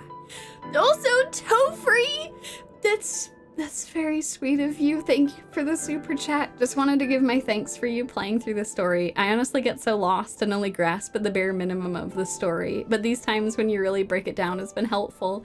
That's so dang sweet. I'm so glad to hear that. You know, I actually feel really bad that like the way that they spread out the story, it's a little hard for me to stream it. Just because there's a lot of in between with a lot of fighting and a lot of quests that you have to go on. So I definitely try to make up the difference as best as I can with these, because like there is a lot of really dense information in this game, and I find it fascinating, but it can be hard to get lost. Or excuse me, it can be it can be hard to follow, is what I meant to say, but then I combined that with it's easy to get lost. It's not hard to get lost, it's easy to get lost. So I'm glad that these have helped. That makes me so happy. I don't know, I'm not gonna lie, I've thought about putting together some lore stuff for this game. That'll be a future project, but yeah, there's a lot of really cool stuff in this game that I think is worth exploring, so yeah, I'm glad that this has been good. Thank you. It's very, very sweet. Oh my word. So, are we here to commemorate your short-life species friend? Yes, we are, Yancheng. Thank you for asking. That's very, very nice of you, and very astute.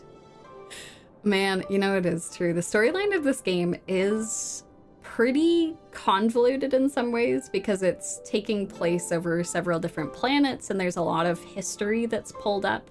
There's also a ton of side quests that expand upon the story too. So like, the more you dig, the more you find out about stuff, but it's also very time consuming to do that, so. But yeah, I think it would be cool at some point just to sit down and talk about like, something that I was thinking of doing is like just talking about world building in this game, like going through, especially with the Xianzhou, I feel like some of their politics are the most complicated. But also talking about Bellabog and their relationship with the IPC is an interesting thing that just came up in the most recent main story. So yeah, I think it's gonna be good. And yes, y'all look forward to the next event. God, I am trying to figure out, I'm sorry, Yincheng, I'm just keeping you waiting while I'm talking about this game and its story. But I'm really excited for the next event that's going to be coming up here shortly. I'm going to see what I can do about streaming that, because I think that would be super fun. But otherwise, we'll definitely be streaming stories, and I'll be talking about it, so it'll be good. It'll be good. But you know, we've kept Yancheng waiting. He's just listening to me talk about the story over here. Thank you. Yes, we are here to commemorate our old friend who has passed on. Eavesdropping is a bad habit. Besides, when did I ever say he was no longer in this world? Oh? Is he still alive? Even the cryocapsules wouldn't be able to extend the life expectancy of a short life species for long. If he is still alive, he must be ancient. He's still alive? Surely he didn't become a long life species. That's super illegal. Like, that's exactly what we've been trying to fight against. Like, being a long life species is a bit of a curse. He's not still alive, is he? He transformed into a long life species? Oh god, that's no good. I'm also really glad that y'all enjoy me nerding out about this game. That makes me happy to hear. That's fantastic. But yeah, I know I'm a little worried. She put him in epoxy resin. I wouldn't put it past her. Jingliu is a little intense. She's like, I'm going to preserve you forever. Just stand still. I'm going to put you in this resin now. Correct. Such are the twists of destiny. Oh my god. The poor dude. So he's still alive. Some people are born with unparalleled foresight and exceptional intelligence, but make the most ill-advised choices at destiny's crossroads. Yeah, I mean, it's, again, super illegal to become a long life species. They don't want any more of them. Like, in fact, becoming one is very, very difficult. As smart as he was, he made the foolish attempt to use the flesh of the Abundance Emanator to aid in Bibiter Lunae in resurrecting his deceased companion. Oh, snap! Okay, this is exactly the information that I want. Okay, that's wild. So, apparently... Alright, okay, that's really bad. Okay, so the ceremony, this ritual that Danny Boy's past self tried to perform, the necromancy, yes. the Full Metal Alchemist ceremony, they used the flesh of the Abundance Emanator Shuhu, the one that they had defeated, in order to resurrect Baiheng. Man! So many poor decisions were made here. Oh my god! Good god! Why? That is, I guess they are trying to do the equivalent exchange thing. They're like, we'll take the flesh of this Abundance Emanator and we'll use it to resurrect our old friend. It'll be fine and won't turn into a monster and kill everybody. Oh god. Is it really your bro if they aren't gonna help you with a blood sacrifice? God, that's true. Oh god. His stupidity turned him into a monster, cursed with immortality. His soul was shattered and became the evil that he hated most. The irony. So there were other casualties of that ritual, apparently. Interesting. So I'm curious if the flesh of the Abundance Emanator, this monster they had been fighting, it almost sounds like it latched on to this dude and he became a long life monster. That's bad. That seems bad. Oh god. Oh god. This seems very bad.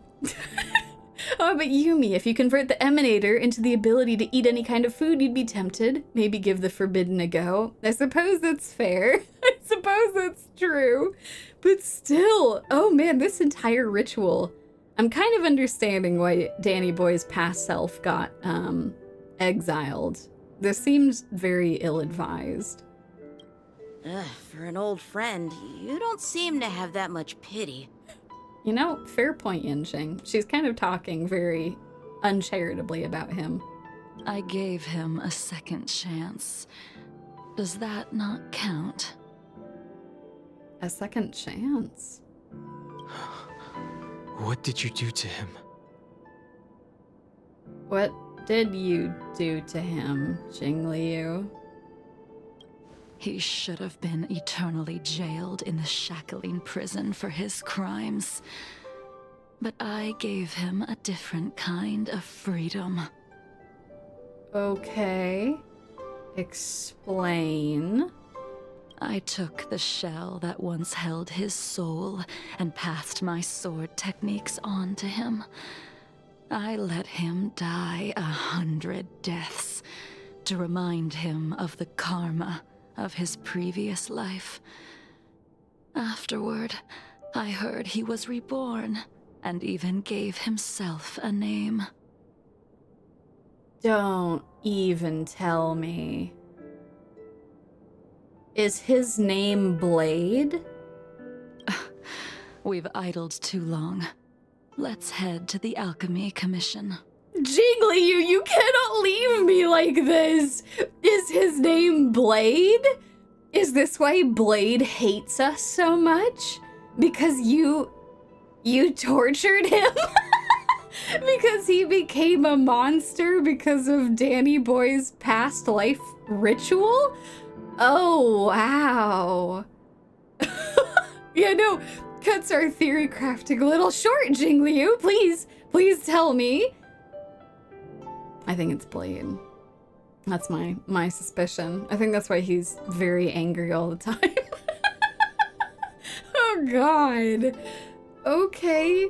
That's kind of sad if that's the case. We used to be friends with him. Like, good friends. But then he became a monster, and then he was reborn after she killed him. Okay. Man, he's all kinds of messed up if that's the case. Meanwhile, in the Dragon Vista Rain Hall... What a note to end on there! As a follower of the Rainbow Arbiter, you have witnessed the catastrophe brought upon by the plague's author, General.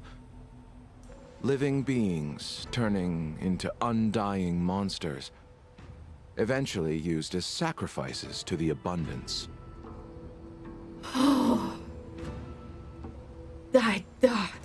Jingliu is a big fan of cliffhangers, I swear to God. Alright, Luocha, we're gonna talk more about what you're doing. Everyone, take a drink break. I'm gonna have some water here.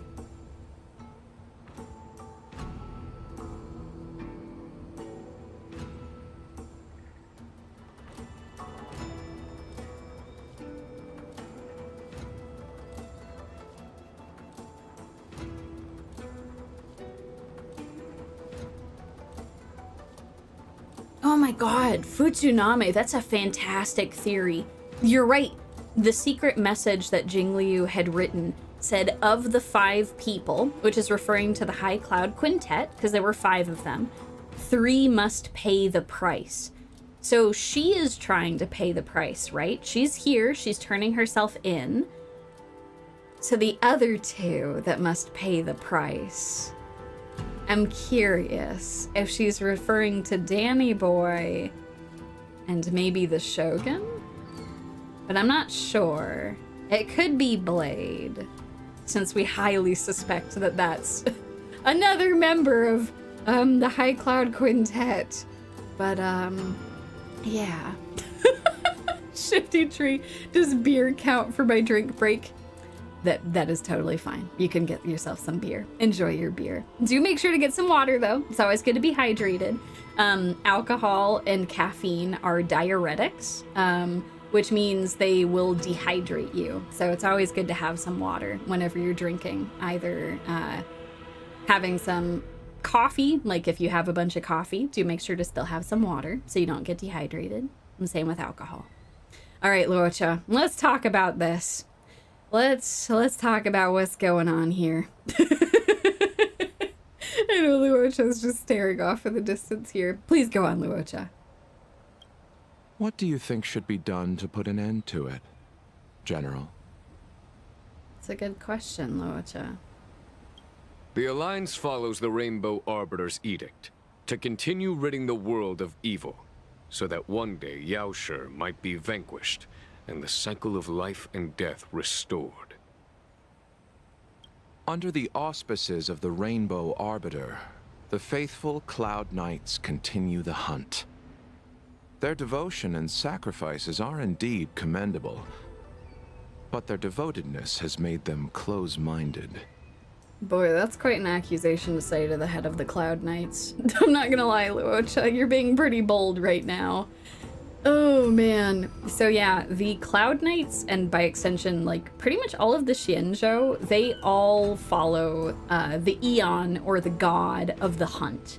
And they have been pursuing Yaoshi, or followers of the abundance. There was a really big war that happened between them, and a lot of people died.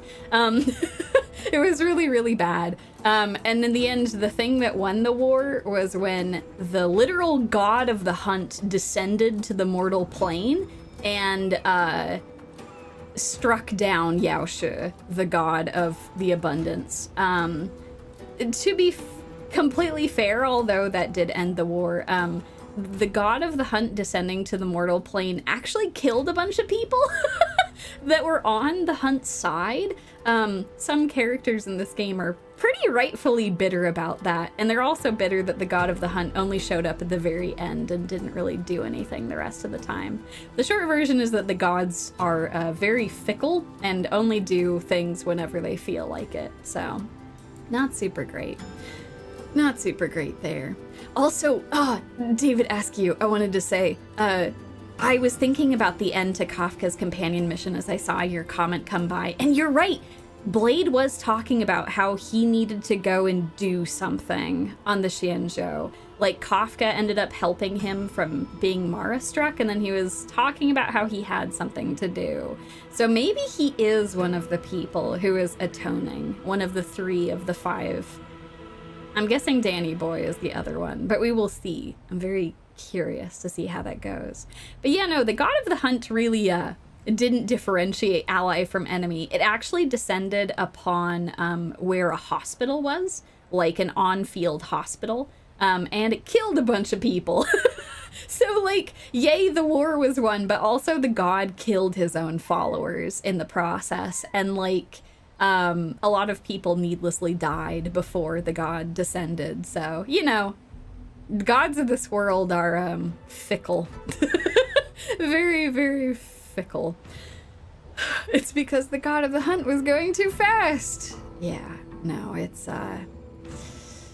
there's a quest that, oh man, in hindsight, I wish I'd done that on stream with you all. I've kind of made it my goal now to make sure that I do companion missions on stream so that we can talk about them. There's a companion mission I did on my own that ended up talking about this, and it was very good. I'd suggest checking out like some of the companion quests from the Xianzhou if you haven't already. But yeah, it's some good. He is the Eon of the hunt, not the Eon of sensible choices. Yeah, that's pretty spot on. He's here to hunt. He's not here to avoid killing all of his followers as he descends to the mortal plane, which is pretty bad. So yeah, anyway, all right, my apologies. Please go on, Luocha. I am very sorry. I got distracted talking about gods. Take me, for example. My powers originate from the abundance, yet my goals are aligned with the Alliance. The Hunt is not the only faction in the universe that wants Yaoshi dead. Yeah, that was my suspicion, because they'd been talking about how Luocha had powers of the abundance, which is bad. That's like seen as being very bad on the Xianzhou, because again, for a very long time, they were fighting followers of the abundance. But this is interesting. Apparently he also wants his god dead. All right, please go on, merchant man. It is natural for short-life species to yearn for immortality. That is expected of any intelligent life form. To want to eliminate these thoughts would be equivalent to killing an eon. Such a goal is so impossible as to be laughable, to be honest. So, in order to sever Yaoshi's curse, one must look to the source for a different solution. Okay, go on. What are your thoughts about killing a god, Luocha? So many words indeed. I know, he's a very eloquent person, but he does tend to speak in very flowery language. Man, I do also want to know what conditioner these guys are using. Their hair is fantastic. Your master happened upon a revelation and returned from the Mara. She has traveled many worlds and discovered a solution. Oh? Do tell, do tell. What did she discover? I'm listening. I apologize, General. I'm afraid the next move will have to be made on the Shu Ling.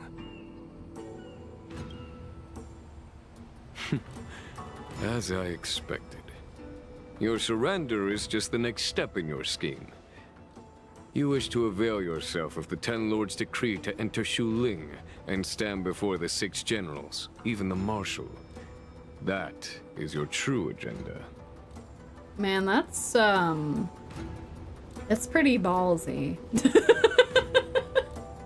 Yeah, we haven't talked too much about the Shu Ling in the story up to this point, or really the 10 Lords Commission. The 10 Lords Commission, by the way, are like an interesting group that exists to make sure that once it looks like an immortal is going to become Mara-struck, it's time to send them off to better pastures. That's like the 10 Lords Commission's entire job. But then there's also these 6 generals that are also in charge. They're kind of a separate entity. They haven't really talked too much about them at this point, so I don't know that I can, with a ton of confidence, explain what it is they do, but I'm kind of hoping we'll learn more about that here. 10 lords, 6 generals, Cloud Power Rangers. There's a theme here. Yeah, no, Luocha is, I don't know what chess he's playing, but apparently it's working. He's doing something. And the purpose of the contents of your coffin. He does carry a coffin everywhere. Please tell me what's inside. General, you said it yourself. This is beyond your control. It is the law of the Alliance. We cannot deviate from it. Splendid, well done. This was a spectacular move. You've changed, Jingliu. But Blade jump scare. What you doing here, my man? Blade, excuse me. Is this where you've been? Is you've been trying to track down these folks? Okay.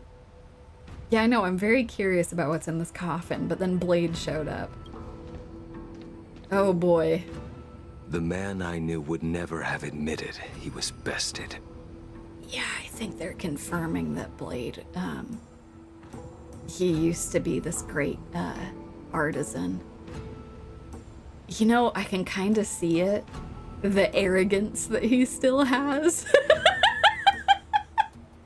Oh my gosh, I did not expect that he used to be part of the High Cloud Quintet. That's genuinely surprising. That's what I think they're going for anyway. Ah, no! And then they're gonna make us go back to the other plot! Here's the thing, I'm invested in both of these. God! The cliffhangers are killing me! Oh, I love this area. This is one of the new areas that they introduced in this recent patch. It's gorgeous. Ooh. I guess it was technically the patch before this. Order's already been restored to the Alchemy Commission. Why are we here? That's a good question, Yinching. Why are we here? A cliffhanger inside a cliffhanger, for real! Oh. I heard the healer lady is capable of curing all diseases. I'm here for the same reason anyone would be. for a checkup and consultation. Oh my god, yes! Bailu! Oh my god, we get to see her again! My precious child! Oh god, yes! This is unexpected. I'm so happy. Oh, let's go. A wild Bailu has appeared. I actually really want to see the interaction between Bailu and Jingliu. This is fantastic. I'm so ready. I know! I think we're gonna go see Dragon Daughter. Oh, let's go!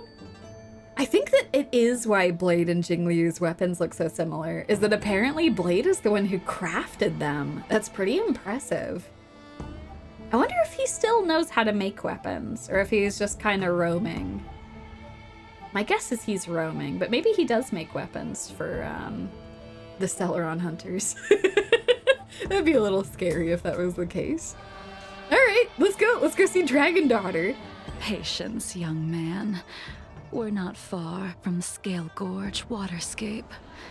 The mission the General tasked you with is about to come to an end. Okay. Hi, Bailu. Oh my gosh, I'm so happy to see you. Dunhung, what a surprise! Are you not feeling well? Please, come this way. Oh, you're so precious. I'm not here for a checkup though, unfortunately. She's here for a consultation. Miss Bailu. She's here for a consultation. Oh man, I'm so jealous of all of you who have picked up Bailu. I'm hoping at some point I get her because I really want her. She's wonderful. It's really hard to pick a favorite character in this game, but I think right now she's at the top for me. I think she's my favorite character. She's just fantastic. All right, but yes, please, adorable Dragon Daughter, we do need a consultation for Jingliu. Oh, I see. Are you here for your eyes? Or is it something else? You know, actually, that's a great point. From her perspective, Jingliu has a blindfold on. So of course she would think something's wrong with her eyes. My eyes are fine. I cover them to avoid seeing that which reminds me of the past and riles my inner demons. My thoughts have been disordered lately, and I experience occasional night terrors. Do you have a way to soothe my mind, Dragon Lady? Oh. Those symptoms don't sound like my area of expertise. But who cares? The healers of the Alchemy Commission don't get to pick and choose their patients. Give me your hand. We'll start by checking your pulse. You'll need to take some translucent worms so I can take a closer look. All right, that sounds a little scary, but let's do it, I guess. I'm guessing it's kind of like, I don't know, they sometimes have fluorescent stuff that you're supposed to take and then they're able to see your guts and make sure they look okay. I'm guessing that's what's happening here. All right, sure. Have some worms, Jingliu. Let's do it. Bailu is taking someone's pulse. Your hand! It's freezing! Oh. Does she have bad circulation? Is she also a reptile like me?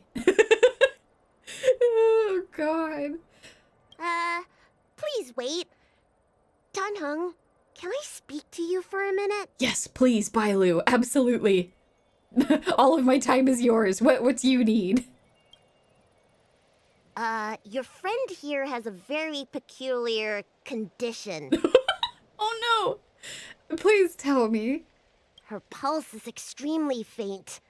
Normally, this would mean that she won't live much longer, I'm guessing. Or that there's no cure. She won't live much longer. Let the healer make the professional diagnosis.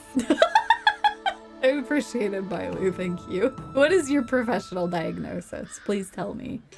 Jingliu is a lizard person, confirmed. I mean, if she's that cold, but apparently her pulse is really weak. That's not really a reptile thing. She's got some other problem going on. I know, I'm so happy. I'm so happy we get to see Bailu. Oh, I'm so happy y'all enjoy her too. situation is unique. She looks healthy, but her hands are cold as ice. It feels like there's a dark current running and pulsing between her core esse and her veins. Oh. That seems a little weird. I've never seen anything like it. With more research, I might be able to make a new entry in the medical records. Can you and your friend come back for follow-up visits? Unfortunately, this is her only day out. She's kind of going to prison after this, I'm sorry. Today's her last day on the Luofu. What a shame. If she could stay for a few days, I might be able to figure out how to cure her. Man, that would be great. I don't know, maybe you can come visit her in prison. I don't want to force you to do that though, Bailu. I'll do my best. No matter what I administer, she's gonna need to drink a ton of warm water from this point on. Okay, sounds good. Lots of tea. I can make sure to do that. Come with me. I'll prescribe her some soul-returning vitality infusion. It won't cure her, but I'll... Wait! Where did my big medicine box go? I'm sorry. Ever since the disciples of Sanctus Medicus were expelled, things have been a mess around here. Yeah, pretty understandable. That was kind of a complete mess. Yeah, so the disciple of Sanctus Medicus, they were kind of like the really big bads of this particular part of the story. And their whole deal is that they're followers of the abundance. So they believe that everybody should become an immortal, that it's ridiculous that only some people are immortal and everybody should be able to become a long life species. So they did lots of illegal experiments to turn people into long life species, and yeah, it didn't turn out well. Is the short version. It was a gigantic mess. They tried to resurrect this tree in order to turn everyone into long life species. It was a gigantic mess. The other thing that was a mess is that a bunch of them were from the department that Bailu works for. So like a bunch of her coworkers it turned out to be like working against her. So that is great and not super fantastic. That's the thing. Definitely they were revolutionaries, but for the team that wanted to turn everyone into long life species and then make it more difficult to feed everyone, because that's part of the concern, is that because you're a long life species, you live for a long time, and you have to be fed and clothed and looked after for hundreds and hundreds and hundreds of years. And eventually you'll have immortal cancer and become potentially a monster. So like turning more people immortal is not ideal. Definitely not a thing that they want to do. But yeah. Scarlet Mist. I hate when my coworkers are cultists. Right? For real though. I feel really bad that Bailu has just been caught in all of this. It's not been super great. Yeah, no, they were also manipulated by the god of destruction. So that's not good. I don't know, the god of destruction is just kind of having fun messing with a bunch of stuff. One of those fun, whimsical gods that just loves to mess stuff up. So that's fun. Super good. But yeah, not super great. But yes, no, they are indeed understaffed now. Bailu is working in a department that lost a bunch of its staff because they were all trying to turn everyone immortal, which wasn't great. Tanheng, you mind coming with me to retrieve my medicine? I could use your skills. All right, sounds good. I'm very happy to help you, Bailu. Are you in trouble, Dragon Lady? I'll come along as well. No. No trouble at all. That's so convincing, Bailu. Fantastic. 10 out of 10. No notes. I'm sure she bought it. A little walk will do me good. Ah. Oh god. I can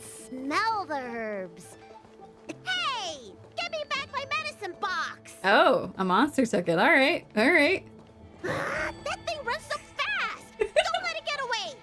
Sounds good. All right, Bailey, let's go get it. Oh! Hold on. I'm gonna do this.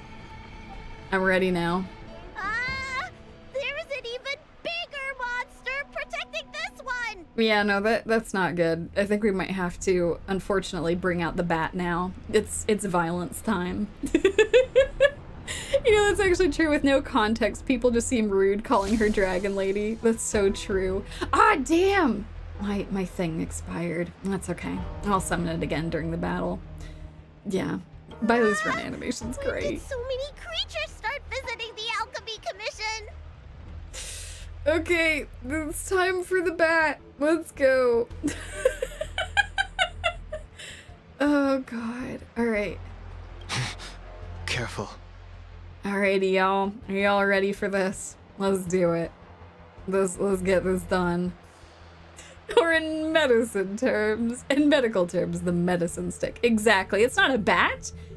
It's a medical bat. Alrighty, let's do this. Allow me to eliminate these obstacles, Dragon Lady. Stand back. The chill of my sword freezes everything in its path. Oh, snap. Alright, will do. I'll get out of the way. Thanks for the warning. Alrighty then. Soon to be departed. Okay, y'all. Let's start with her ult. Let's do it. All will be revealed. In lunar flame. Okay, we're doing good so far. Blade of moonlight. So this is why your hands are so cold! Of course! Bailey's like, you're summoning ice. No wonder you're so cold. It all makes sense. This cold isn't something normal flesh could withstand. Oh. Okay. So she's able to hold very cold things. I see. Alright. And awaken! Time for mischief! I'm gonna get rid of this thing. If I can. Let's see. Ugh. I hate it when they summon more dogs. Ice to meet you. Okay. Let's get these three in the middle.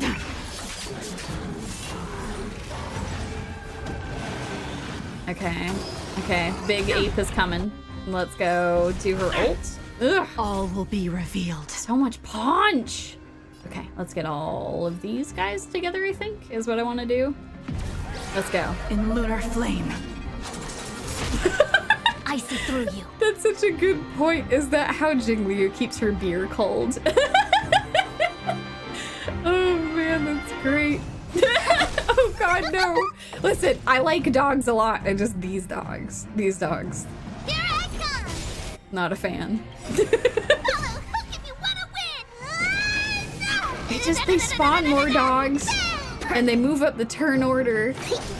It's no good. It's no good. These dogs are no good. Blade of moonlight. Alright, I think we're doing good. Oh, she's doing a decent amount of damage. Okay.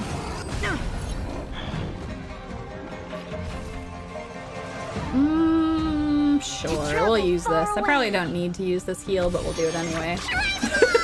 Let the dogs out. What the dogs doing? I agree. I don't know what the dogs are doing, but they're spawning more dogs and they're moving up turn orders and it's no good. All right, we're just gonna do this.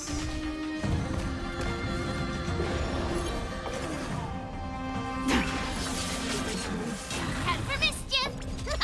Time for mischief indeed. All right, we're getting through this. Converge and awaken! Let's do this. All things in this world have their It's not all dogs, it's just this one and the other ones. human creations. Oh god, Star Rail. This game. Just making me steal shoes and talk smack about dogs. I don't know what to do, man. Try harder. Alrighty. Now let's finish it off with this ult. So I suspect this is the last battle. In lunar flame. Blade of Alright, get him. Get him, Jingliu! I believe in you! Excellent. Pachi, pachi, pachi, pachi, pachi. All right, let me make sure nothing's missing. Excellent. The calming valerian and chi strengthening infusions are here. Let's head back. Never make a patient wait too long. Very fair, Bailu. I'm glad that you didn't lose anything. Apologies again for the delay. This prescription won't cure you, but it will nourish your body and calm your mind. Very well. The fate of a long-life species is inevitable, even with the best doctors. Oh, that's true. You're Mara-struck? I don't see the symptoms in you at all. What with the incident on the Law Fu, I've treated a number of Mara-stricken patients recently. They all presented with signs of incoherence, delirium, or frightening physical mutations. Yes, I agree. I also can't believe that Jingliu is Mara-struck. She does not look like it whatsoever. You don't seem to have any of that. I made a deal that allowed me to retain what life I had left in me. I may be sane, but one thing is certain. My mind is already at its limit. Okay, that's actually kind of interesting. She made a deal. With who? And yet, I still have many unfulfilled wishes, and plenty of unfinished business. I see. So you've learned to live with your illness. I can't help much with issues of the spirit, but the medical records do mention that calming the mind is a way to heal the body. If you're able to forget about the past, there might be a chance for your symptoms to regress. Oh my god. I feel like that's exactly what Jingliu wants. This is why she's here. She's bidding farewell to everyone that she ever knew. She's trying to atone for her sins. And then she wants to forget about everything so that at least she can keep on living and maybe being helpful in some capacity. But she's gonna forget a lot of things. Like, 1,000 years is a long time. Especially with how strongly she... Wow.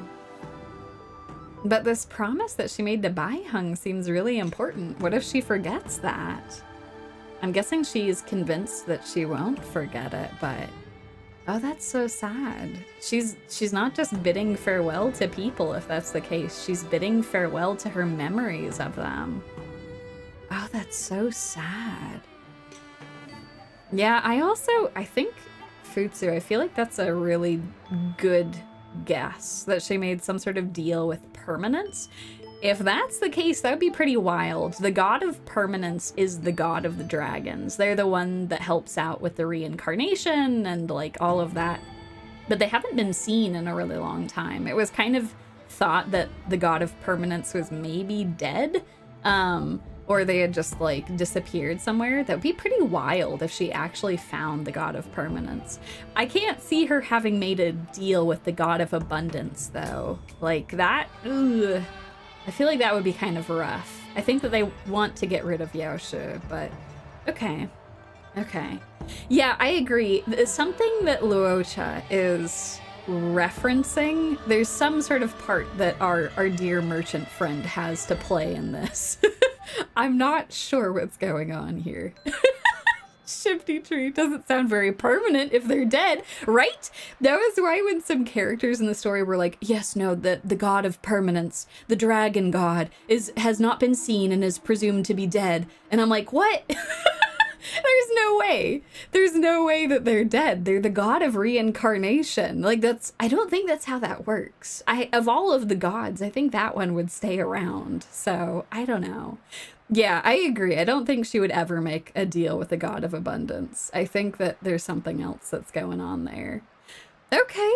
All right, Bailu. Continue. Really? How unfortunate. My hatred overshadows my other emotions. I chose to hold on to it, to embrace it, and to use it to maintain my existence. All I have left are the sword in my hand and my hatred of the past. If I am without either of them, I would fall into an empty void. You know, that is probably a fair point.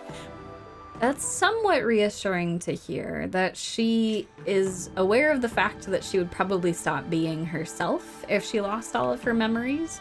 So she might not necessarily be able to atone or move forward if that's the case. But like, man, I was gonna say her intensity is apparently very real. She's just using rage and hatred to keep herself moving forward. That's man, that's rough. That's a rough way to keep living. Thank you for your advice, Dragon Lady. Meeting you has provided more healing than any kind of medicine or remedy. Oh, that's really sweet, Jingliu. Oh my god. I'm really happy that she's come back just to bid farewell to old friends. So it sounds, if she's not going to get rid of her memories, if her plan is to continue forward as is, with the understanding that she doesn't have a lot of time left, it sounds like she's trying to tie up loose ends and fulfill some promises that she made in the past. That's what it seems like. Yeah, no, it does seem like a bad coping mechanism. I agree. It does seem kind of rough.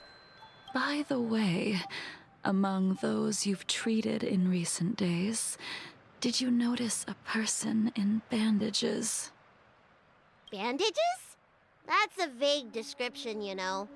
I'm not sure. We get injured patients from all over the Xianzhou for treatment, and the number of injuries we see has skyrocketed since the Ambrosia Arbor crisis. The person I'm inquiring about is tall, with a serious expression. He also carries a crude sword with him at all times. Have you seen someone like that, Dragon Lady? Yeah, she's definitely talking about Blade.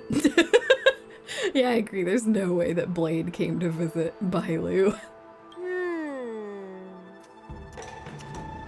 Oh, yes! Someone came by today that matches that description. Excuse me? I stand corrected. Apparently Blade did come by. What? He must have suffered some kind of sword wound. He had a strong scent of blood, though from the way he behaved, it must have been fairly minor. He didn't even take the medicine I prescribed. God damn it, Blade. Of course. You show up to ask for help with medicine, and then you're like, no, I'm not gonna take your medicine. God damn it. He's probably looking for a different kind of medicine. Well, yeah, no, that is actually kind of nice that Blade is chill with Bailu. That's good to hear. Well then, it would seem that everything is in place. Let's go meet our old friend. Oh, it's coming together, y'all. Let's go. Okay, let's go see Blade. Okay.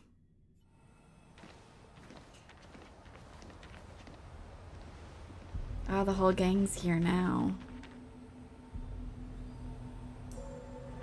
Oh god, it's intense. Take this man away. This does not involve him.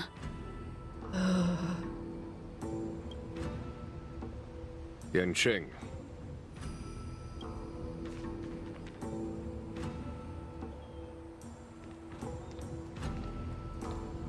Bye, Merchant Man. And so, everyone is present. I never thought the High Cloud Quintet would be able to gather again in the same place after hundreds of years. And there you have it, folks. 4 out of the 5. We're just missing Baiheng. Oh boy. Okay, everyone's here. So, what are we doing? How has everyone been? It's been a couple hundred years. All of you are looking quite good, except for you, Blade. You're looking a little rough, but it's okay. It's all right. If I remember correctly, the 5 of us made a promise here 7 centuries ago. We promised that no matter what happened, we would gather here together and share a drink. Damn. That was a long time ago. 700 years ago. How sad that Scalegorge Waterscape remains empty while the world continues to turn. Some of us have been reborn, while others were denied death. Some have become criminals, while others can no longer fulfill their promises. And in the end, our friendship is no more. Yeah, I'm actually amazed that none of you are drawing blades on each other right now. Soon, I will be shackled and tried. This will be the last you see of me. This is why I sent out the invitations before departing, hoping that everyone would be gathered here for my final farewell. Of 5 people, 3 must pay a price. Imbibitor Luocha, the chief culprit, chose to use the transmutation arcanum as a means of resurrection, begetting terrible transformation and great calamity in the process. He dishonored the name of the fallen.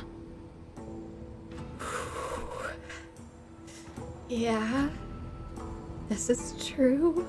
Ying Sing, the accomplice, arrogant and oblivious, used the flesh of the Abundance Emanator to assist Imbibitor Luocha in his evil. He fell, becoming an immortal abomination.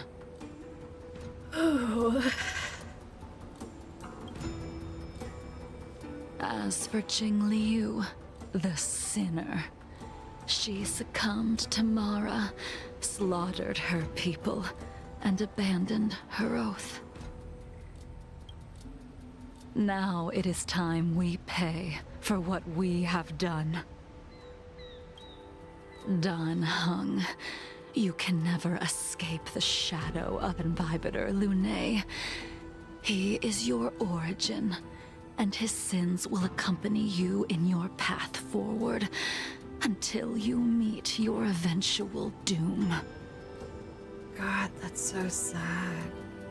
All that he wants is just to be free of something he can hardly even remember. I don't know. I feel like there's some way forward where he doesn't have to continue paying for sins of things that he himself didn't commit. Blade, what a fitting name. In the remainder of your infinite life, you will experience only murder and your own death, all the while pleading for a place to rest. This is the only way you are able to relinquish Ying Sing's regrets.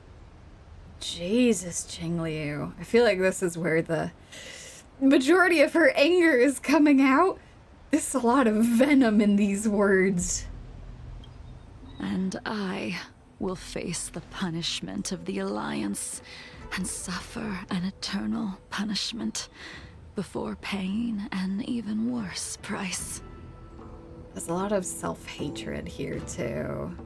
And this woman is, struggling. That is the only way to keep the memory of the pain of the past from fading away. High Cloud Quintet, it is time to say goodbye. Jesus. Jesus Christ. Hold on. I'm talking to Blade. Hey, Blade. How are you doing, man? Blade coldly looks at you.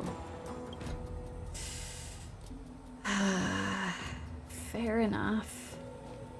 Danny boy? No, Danny boy. Okay. God. A wineless gathering, accompanied by only sadness and bitterness. What a depressing reunion.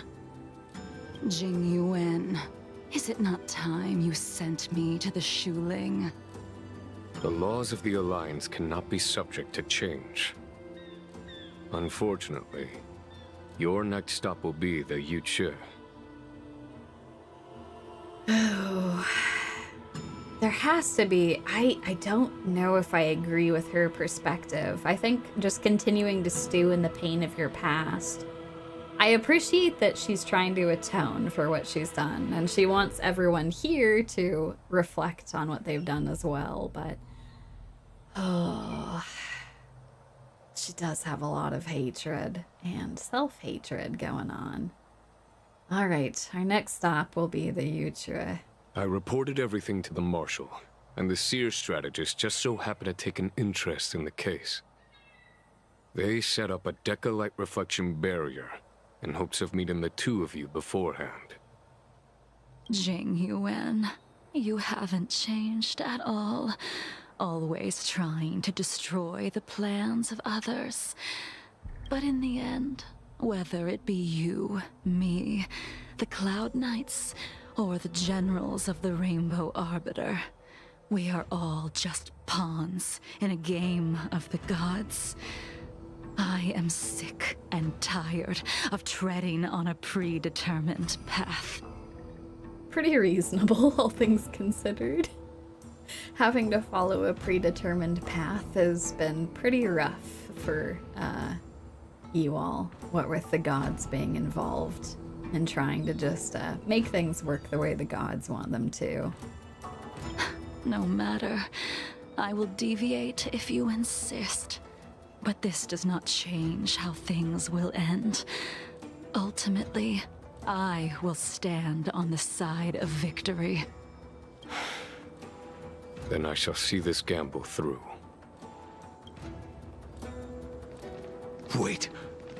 Jingliu, before you leave, you still owe me my due. Oh? I have tried. Besides inflicting more wounds on your body, there is nothing else I can do for you. Oh. Oh no. Blade wants to be put out of his immortal suffering. Oh. The immortality that you possess is not something that can be dealt with so easily. I am sure Destiny's Slave already told you that the swords of mortals are incapable of killing someone with the flesh of an emanator. Oh, that's why he's so hard to kill. Duh. I should have realized that, because he has the flesh of, like, I guess a demigod is what it would be. Yeah, that's not good. I'm sure there is a way to deal with that, but like, ugh. You did this, fix it. Oh, God. He did. But you still owe me the attempt.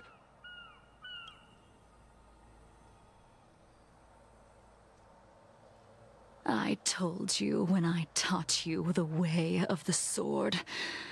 I am uninterested in drawing my blade against someone who does not long for life, who wants only to be slaughtered. You will only draw against an opponent. Oh! Oh my god, are we gonna fight him? Jingliu, allow me to repay you for your teachings. Oh, snap! Oh! Well, I guess I spoke too soon earlier where I'm like, wow, I'm so surprised they aren't drawing blades against each other. Oh! Savor the moment. I will deliver you a brief moment of death. Oh, God! Okay. Alright. Oh, we were here once, 700 years ago. Laughing, sparring, and thinking about the future. Their faces still linger before my eyes, like a bygone dream. Oh. I thought those joyful days would flow indefinitely before us, like a Xianzhou lifetime. Yet, dreams will eventually fade like clouds from the sky. Oh.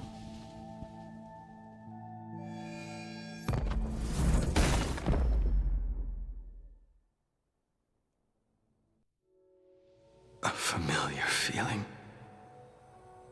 Oh, God.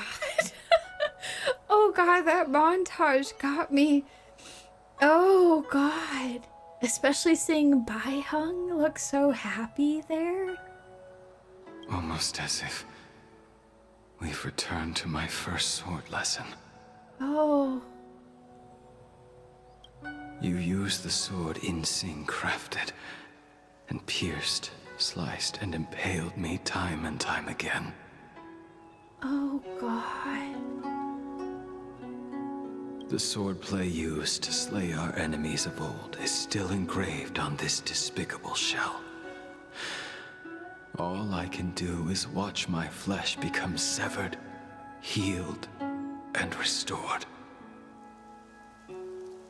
God, we gotta get a god-killing sword, y'all. We gotta... Oh, I feel so bad for Blade.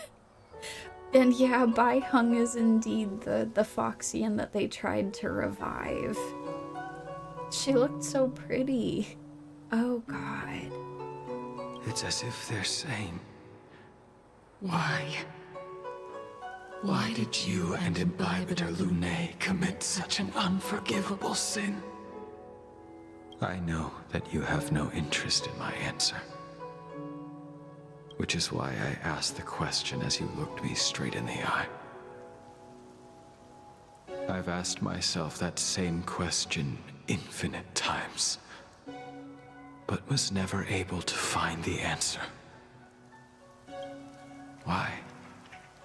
Oh. Why is it that only the abominations can return time and time again? Oh my God, look at them all. You all pointed this out during the montage, but yeah, Blade, when he was Yinxin, he had white hair. Oh my God, look at them all together. And y'all are right, we need to call Kratos. We need a god-killing sword, please. Oh God, look how happy they all look. Why does someone like her have to be buried, burned to ash, and eventually forgotten? Why? In the end, you unleashed the final piercing blow and left both me and the sword in the withered grave. You know, y'all are right. He probably has white hair because he's so old at this point. Because he was at that point just a human. Oh God. He looks really good for being so old. Oh.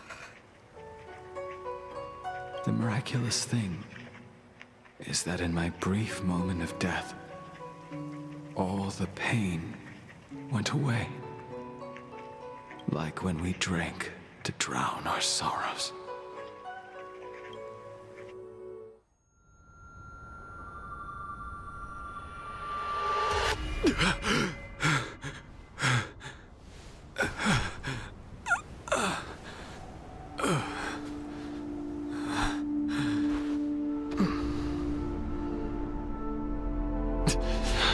Oh gosh. Blade. Blade. Oh, I can't talk to him. Can I talk to any of you? Okay. I'll talk to Jingliu. We gotta find a god-killing sword. Imbibitor Luocha, what do you plan on doing next? I'm gonna return to the Express. I don't know that I believe you. I think that I can move forward. Yeah, no, button to hug does not exist. I want it. I want to hug everyone. Also, y'all are so right. Poor Yenshing is just here like, Jesus Christ. What's going on? But yeah, I think I'm going to return to the Express. Once this gathering ends, I will return to the Express to continue my journey. The Express won't be able to carry you forever. Your friends all have burdens of their own, just as we did back then. You're not wrong, but we can talk about it. We can not just bundle everything up inside. Maybe we can make better choices this time. I did think about giving up on revenge and letting go of everything when I fled the Luofu years ago. However, as time passed, it became more and more clear. It was like an old friend that accompanied me every passing day, always nagging in my ear. The memories of what I did when I was Mara-struck are deeply rooted. Since I am unable to rid myself of them, I decided to face them head-on in the end.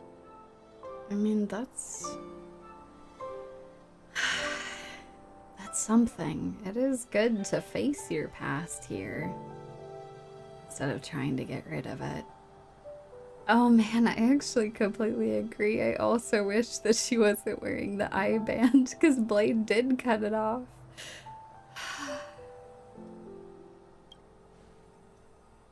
Maybe when I witness the fall of the abundance, you and Ying Sing will find true release. Goodbye, Imbibitor Luocha. Goodbye, Jingliu.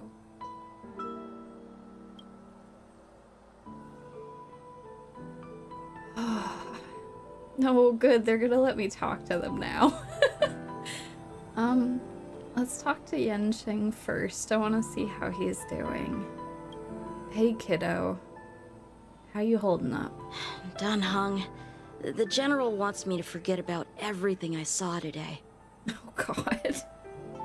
I'm sorry, Yenshing. He's just trying to protect you. I'm sorry.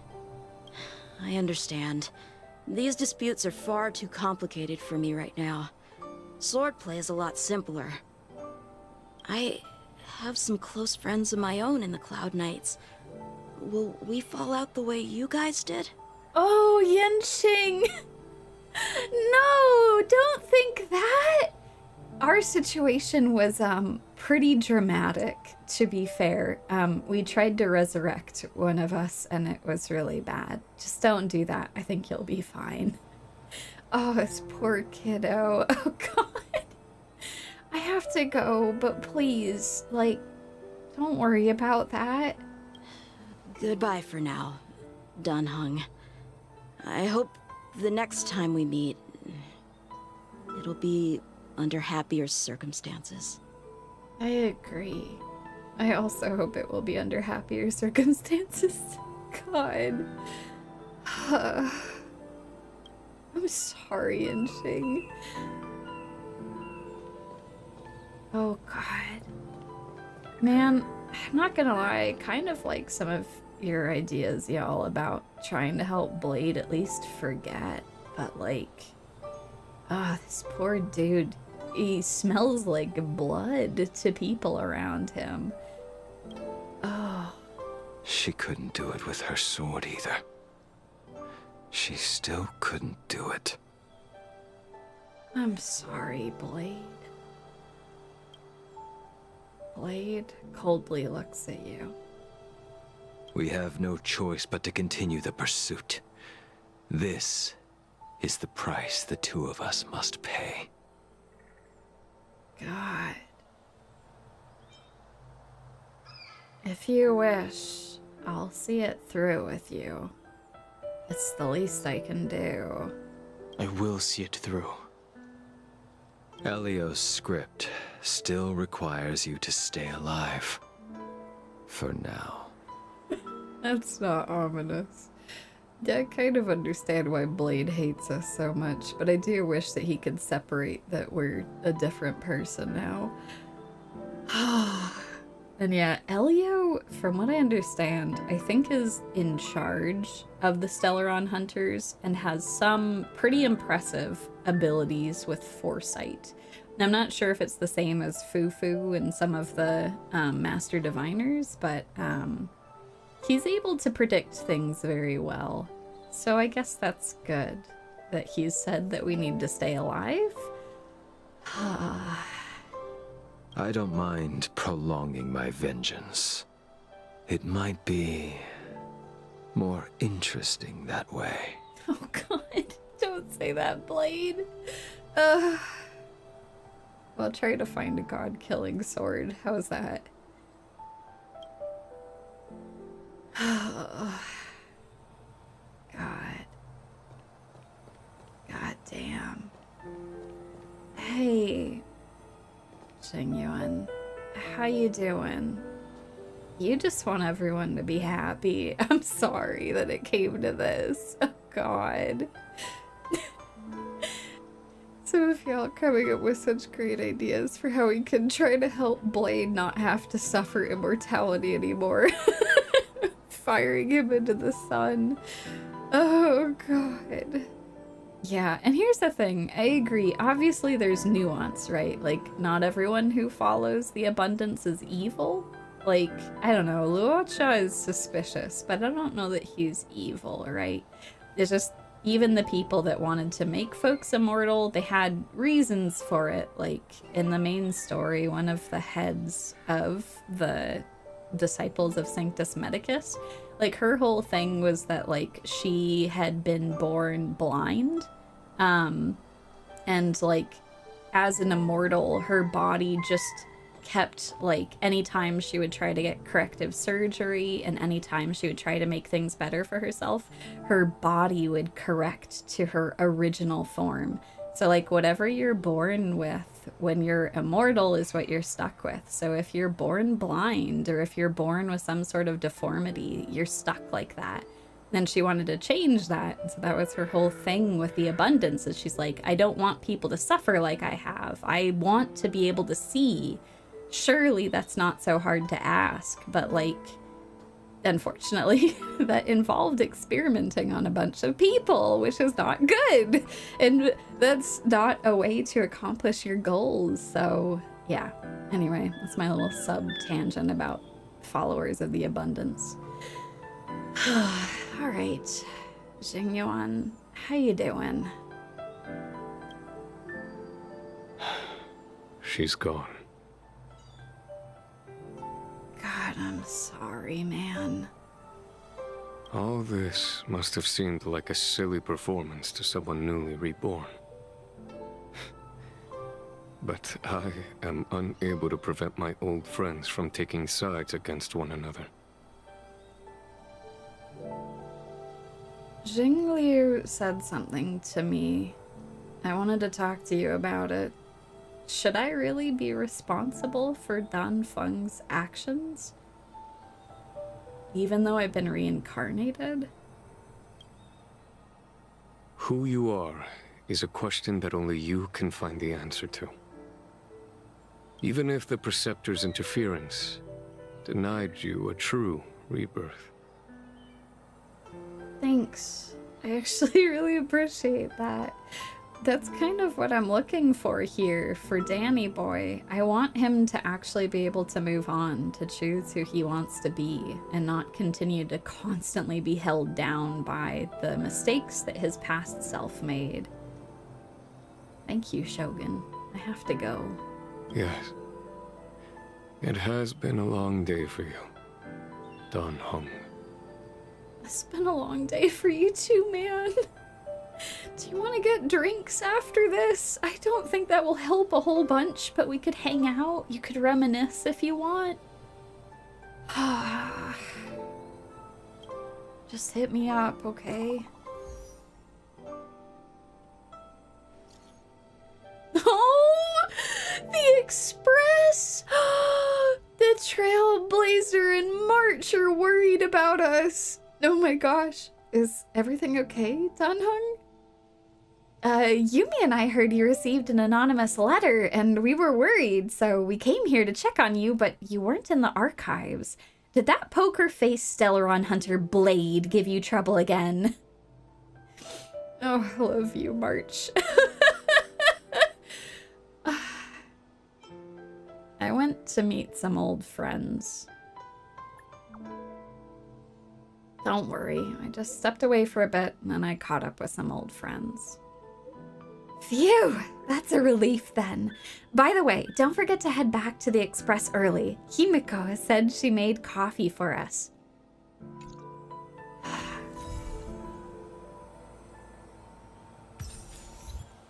that was so sad! We learned all of the things that I had been wanting to learn. We learned about Baiheng, and we learned about Danny Boy and what he did with his past self. Oh God!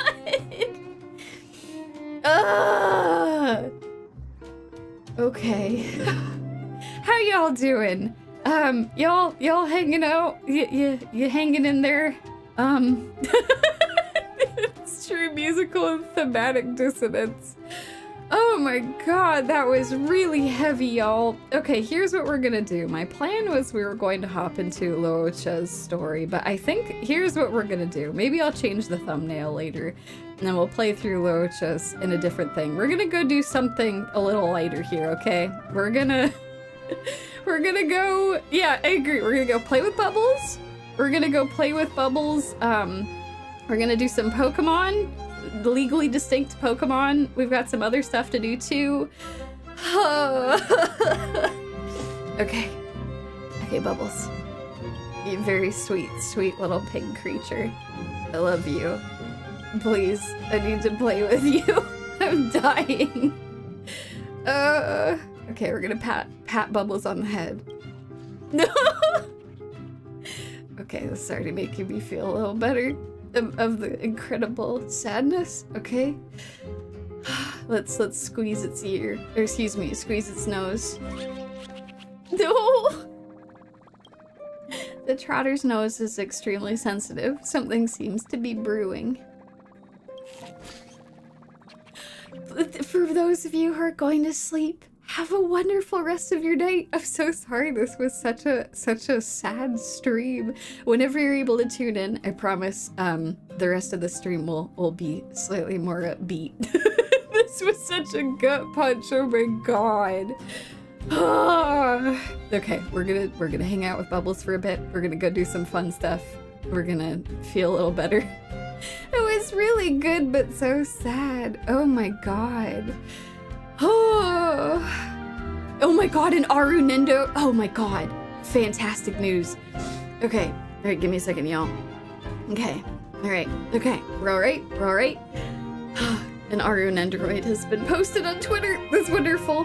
And yeah, Tofri, that is an excellent, excellent question while we play with Bubbles here. A too long didn't read of the story. Yeah. So the history, I'm guessing that you're referring to, just to be clear, the history of the High Cloud Quintet that we just went through. I think I can summarize that now that we've made it through all of it and how crushing it was. But yeah, so the summary of what we just went through, because there was a lot. So what happened is that 700 years ago, which was a long time ago, the High Cloud Quintet, it was consisting of 5 people. So Jingliu, our beautiful man with very pretty long hair, who is currently the Shogun. Jingliu, who was currently the Shogun at the time. She was the teacher to Jingliu. It also consisted of Danny Boy's previous self, Danfeng, who was Imbibitor Lune, the head of the dragon people. Blade, who was Xing Ying. Oh gosh, I am forgetting his name. I'm just remembering it as Blade. We're gonna go with Blade. It was Blade when he was a human. And then Baiheng. All of them were together. They all fought a lot of battles together. They did a lot of good things. Baiheng died in a battle against the Abundance, and Danny Boy and Blade tried to resurrect her. It went horribly. Blade became an immortal monster. Baiheng was not resurrected. And then Danny Boy was kicked off of the Xianzhou, and it was bad. So that is what happened. As far as Jingliu, her whole crime is that she got too old and she started killing people. So yeah. Thank you, Yingxing. Thank you. Bless you all. Bless you all. They only brought that up tangentially, so thank you. I'm going to memorize that so that I remember Blade's old name. But yes, thank you, Yingxing. But yes, so that is, I guess even that is still too long. 5 friends came together, did a lot of battles. One of them died, and 2 of them tried to resurrect her. It didn't go well. It was bad. They created a monster, which is now Blade, who can't die unless we find a god-killing sword. So yeah, anyway, that is the too long didn't read of everything that just happened. And now Blade is trying to die. Jingliu is going to go atone for her crimes in prison. Danny Boy is trying to move forward as a different person. And Jingliu, who is probably the only sort of well-adjusted of the group, is trying to like lead the Cloud Knights. That's his whole deal now. And we're a little unclear about Bailu's connection, but Bailu was created as a result of that really horrible ritual. So I'm not sure. It sounds like she was like a side product of the ritual. So Bailu may or may not be related to Baiheng. I'm not sure. I don't know. Jingliu was a little insistent that meeting her was like the exact type of healing that she needed. So I have some suspicions that Jingliu thinks that maybe Bailu is related to Baiheng somehow. Unclear, but yeah. Even that's probably too wordy. But hopefully that helps to make sense with everything that just happened. Big ritual, tried to resurrect Baiheng, didn't go well. Turned Blade into an abomination that cannot die without a god-killing sword. Also created Bailu, who is adorable, and I love her. Oh, thank you, Bubbles. You've been listening so well. Oh, God. So, Jingliu's burden is that he wasn't able to do anything to stop their group from breaking up. What stops them from just hanging out now? They're all here there. It just hurts to be together. I think so. I think that, like, it's too hard to be reminded of the horrors of their past. I think for Blade and Jingliu in particular, it was a pretty horrific thing to experience. Danny Boy doesn't seem to remember it very well. Like, he doesn't seem to have a super good grasp on exactly what had happened there. Or if he does, he doesn't want to talk about it. So I think that they're all just very burdened by the pains of their past, which is really sad. I do wish that like there was some way for them to move forward. Maybe there will be something more in the future on that. I would like to see those folks be able to move forward a bit, but they've been through a lot together. You know, I like that, Isaac. Your headcanon is that Bailu has Danny's tail. Yeah, I really love how Danny and Bailu have been able to work together. It's really, really nice. Yeah. Oh, God, that's true. Why bother being together? Like logging into an old game with your mates, but no one likes the game anymore. Oh, it's so sad. You know what does make me happy though, is it does seem like Jingyuan, he still is like, he has the desire to want to move forward, and so does Danny. So it would be really nice for the two of them to like, I don't know, have some sort of decent friendship together. At the very least, I'm really happy that Danny and Bailu are good friends now. That makes me really happy because I think they both need someone like that. And I hope that Jingyuan is able to have good people in his life too. God knows he needs it. Oh my God, that's so sad for him. But yes, I'm glad that all makes sense. I hope that helped to put things together. A lot of this were just like, I don't know, theories that we'd all sort of talked about in the last session or two. So it's nice to see a lot of this come together. I'm gonna be honest, I did not realize that Blade was at all related to the High Cloud Quintet. I didn't think he was one of the 5, but that makes sense now. That's no good. But yeah, no. Yeah, no, Danny literally died. It can't possibly get more due the time if you do the crime than that. Exactly, he already died once. I don't know, man. I feel like they need to let poor Danny boy move on and have a better life. Okay, we're gonna we're gonna pat its butt, and then we're gonna tug on its ear, and then we're gonna go. Oh, Bubbles. There's a saying across the cosmos: one must never touch a trotter's butt, no matter how cute or small it is. The trotter is very displeased with what you have done. It deserves respect too. Oh, I'm so sorry, Bubbles. Can I tug on your ear? Okay, it seems to be a little more happy with that. The trotter's talent for escape is reflected in every part of its body. You try to catch its dexterous ears, but your hand is just not fast enough. Did you hear that? That's the oink of victory. Oh, Bubbles, thank you. I also agree, you all. I need some closure for March. I demand this in future patches. Okay, Bubbles, thank you. Okay, y'all. We're gonna take a second here. I'm gonna take a drink. We're gonna go play the legally distinct Pokemon, and then we're going to probably wrap up because that story was way longer than I thought. That was hands down, I think, the longest companion story we've had. That might as well have been a main story beat. That was crazy. That built upon a lot of things. That was kind of wild. Okay, give me a second. I'm gonna have a drink.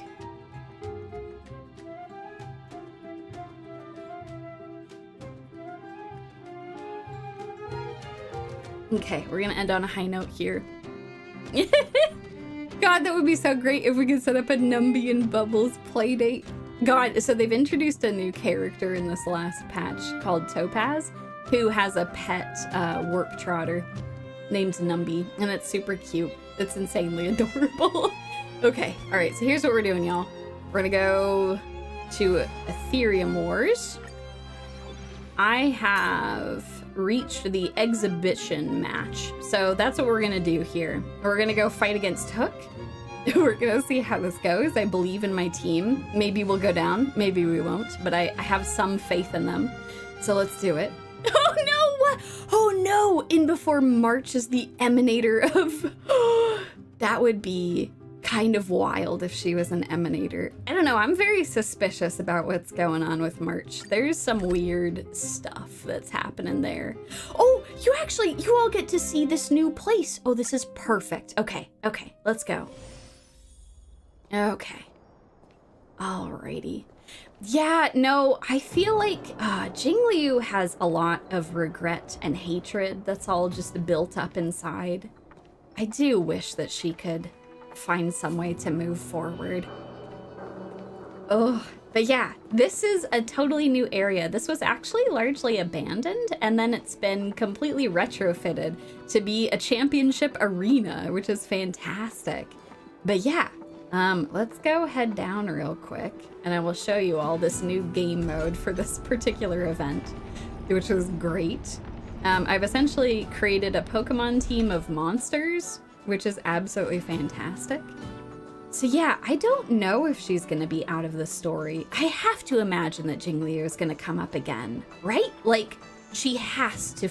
I firmly think that she's going to show up at some point here, especially in the main story. Her and Luocha showed up at the very end, so I suspect that there will be more going on there.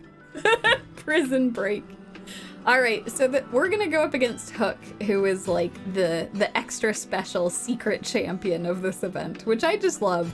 There was a bunch of adults that we ended up fighting in this tournament, and then Hook, the child, is the one who is actually on top, which is kind of perfect for a Pokemon-like thing. All right, let's do it. Honorary member, though I am happy to see you return, Hook will not accept defeat by you. Bring it on, let's battle. Don't expect any mercy from Hook this time. Alrighty, I'm just gonna bring my usual team. They seem to work out pretty well. I've been using this team since the beginning because it turns out that having a character who can provide shields and attack when shielded characters are hit is pretty good. And then getting extra turns and extra buffs is pretty good too. Yeah, that's a fair point. She was missing her giant robot hand. We're gonna see if I'm gonna surrender to her. Some of these fights have been getting progressively more difficult, but I'm gonna choose to believe that maybe I can show you all that I'm somewhat competent at this. Or we'll end up going down and we'll have a good laugh about it. All right, let's do this. Begin the showdown. I'm ready. Ooh, we're fully charged. I like that. Okay, we're going to... I think we're gonna do this. And then let's go ahead. Gosh, who should we take down? I know that I'm not as good at these, but I think we do want to start chipping away at this dude. So let's do that. Ugh. Not too much damage, so let's go ahead and do this. I know, I love all of the spirits. It's great because these are all characters, like these are all enemies that you can fight in the game. Which is incredible. I love it. But now they're on my side, so it's all good. Okay, we're going to hit these three here. Okay, and then I think I'm gonna have Bubbles go. So I'm buffing Bubbles here. So Bubbles is now going to buff all of the team members and is also going to heal. I don't need the heals right now, but we're okay. And I'm also gonna make a shield pop up. Okay. Yeah, let's go ahead and hit this dude. Just give it up. Okay, and we're doing good. Oh god, that's a lot of damage. Okay, hold on. We're gonna drop another shield because that already charged up. And then he's gonna hit, which is good. Ugh. Okay, we're going to hit this dude, I think. And then I'm actually going to activate this. This will bring his ultimate back up again. And then we're going to do this. Oh, and we got the crowd cheering behind us. Let's go. All right, we're doing pretty good. We're taking out some of the big bosses. Okay, let's try and hit this dude for a lot. Excellent. Okay, and then this will heal us. And then we're going to drop shields. Oh god, that was a lot. Oh yeah, that's what I'm talking about. Oof, stop that. None of that. None of that. None of that killing stuff. Isaac, tell Hook that she can surrender. Agreed. Oh god. I think I'm just gonna blast these guys. Okay. Oh god, I took a lot of damage there. Let's make sure that I take this dude out. Okay, then we're gonna do this real quick. Thank you all for the cheers. We're doing good. We're in the final stretch now. We're doing all right. I think I'm gonna throw a shield on. Oh, it's not gonna do pretty much anything if that takes a hit. I'm just gonna go ahead and put it on. I'll throw it on myself, and then we'll do this. Shields for everyone, although if our damage dealer takes a hit, they're going down. Okay, okay, we're all right, we're all right. Okay, we're doing okay, we're doing okay. We're doing good, we're doing good. We almost got it. All right, let's just go, single hit. And we did it. We are the champion. Yeah. Hook still went easy on you to not embarrass the champion in front of all these people. Well, aren't you gonna thank Hook? Don't expect the same mercy next time. And that's how you do it all. That's how you do it, y'all. You have some decent units that you cycle through, have shields, do the good stuff. And that's it. That's this whole event that's been happening, and I have absolutely loved it. That's where Bubbles came from. Bubbles was fighting with us just there, which was absolutely fantastic. I don't know. I'm gonna be totally real. I really want more of this event. I want to have more battles. I want to go fight more people. I hope they bring this back at some point. It was really, really good. Oh, I also really like this new zone. It's so pretty. I think that what we're gonna do to end the stream here is we're gonna make, I think 20 pulls is what I'm gonna pull for Guinaifen. I'm gonna pull on the Sela banner. I really like Topaz a lot, but if I happen to spike Sela, I would be very on board with this. And you know what? It's okay. If you gave the Trotter back, you might actually, hold on, let me take y'all real quick. We're gonna go to the space station. I think you might be able to visit Bubbles. Give me 1 second. I'm not sure if it's just if you decided to keep Bubbles or not, but I think you might be able to go visit Bubbles here. So I'll show you all where you might be able to find Bubbles. Yeah, when you're here on the space station, so this is on the supply zone, so the very bottom floor. Bubbles is just hanging out, looking up at the planet below, which is fantastic. So yeah, it is very, very good. I love that you can also find her here. So I would go and check to see if Bubbles is hanging out on the space station. So there's a chance. There's a chance that your Trotter might be there. Oh, and yeah, right? It does make sense for Hook to be the champion since Pokemon was a game for kids. I love it. I think that was fantastic for Hook to be the final boss there. Man, it really does look like Bubbles is plotting how to conquer this planet. It's somewhat ominous, but also I think that Bubbles can do it. I believe in her. We'll go and conquer this world together, Bubbles. Okay, y'all, let me go make 20 pulls real quick, and then we'll probably sign off for now. Because I think if we hop into the next story, it'll get really late my time. Which normally wouldn't be too much of a problem, but I gotta get up early tomorrow to do some adulting stuff, so. Oh, yes, thank you for asking, Isaac. I need to add that to the description because I added those 10 minutes before the stream. But those are official stickers from Star Rail. I've been actually thinking at some point of maybe adding some to the Discord because I think it would be really fun for you all to have some on the server.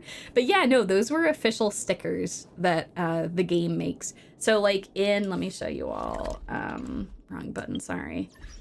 So if you go to messages, sometimes there will be emotes that people can use.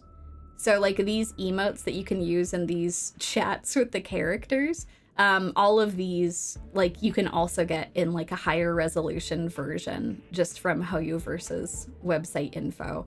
I think it was the like MiHoYo app that I ended up grabbing these from, but they're super cute, and I was thinking of maybe including some in intros moving forward for this game because they were very good. Oh man, and it's true, of course, Pitch Dark Hook the Great is the champion. She's Pitch Dark Hook the Great! This is absolutely true. 100% true. Man, we're gonna have to play some more of the story. Like, we didn't even get to Luocha's story.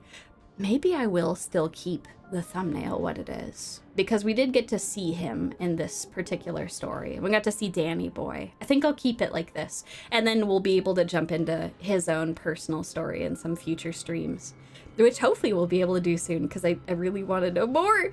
This was really good, even though it was very sad and tragic. I'm glad we finally got to learn a little bit more about Danny Boy and the High Cloud Quintet, because I feel like they've been teasing a lot of that for a very long time, and it was nice to get some closure about what was happening there. What we'll do right now, though, is we'll make a couple of polls. What is going on here? The character trials for those. I've already done those, though. I guess this is a brand new computer, so it thinks that I haven't done that. Okay, that's okay. Oh, I'm so glad you all enjoy the Star Rail streams. That makes me so happy. I've been dying that I haven't been able to do more of them before now. We should absolutely do a bunch of these. I adore this game, and this has been so much to do with you all. Oh, it's been good. Oh, I'm so glad that you all have learned a lot too. That's fantastic. Wait, Amelie pulled Jingliu on the first pull? Good lord, that's insanely lucky. That's also perfect too. Oh god. So yeah, Guinaifen, she's the girl on the far left, and I desperately want her. She's super adorable. She's friends with Sushang. I want her character story. She's also going to show up in the next event that's happening next patch. Like, they teased that she's going to be a part of that, which is so exciting. I am looking forward to that so much. Okay. I've got 20 pulls available for this, so we'll pull 20 times, see what we get. Hope that we get Guinaifen. But if not, like, obviously I have a chance of maybe getting her in future polls, so let's do it. Fingers crossed. All right, let's go. It's time to warp.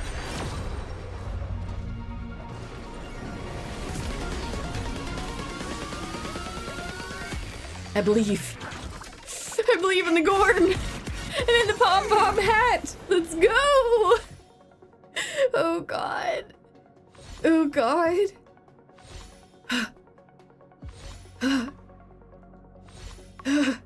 So many light cones. So many light cones. Oh god. Ah! Oh, have I actually received this light cone before? Hey, so this is Pela who is in this, which is really, really sweet. Like, she looks really, really good. I love the art on the light cones. They're beautiful. Okay, no Guinaifen, but that's okay. We're gonna pull a little bit more. That's all right, though. I got a Nihility book. I'm happy with that. All right. 20 pulls isn't enough, but I don't want to use more than that. I want to make sure I have enough for Huohuo. Okay. Oh, that's good to hear that it's a very good 4-star. Okay, that's encouraging. God, it's so beautiful, too. Okay, 4-star. Fingers crossed it's Guinaifen. If not, I'll hopefully be able to get her in future roles. Okay. What do we got? What do we got here? Gorm. Gorm. Oh god. Pion.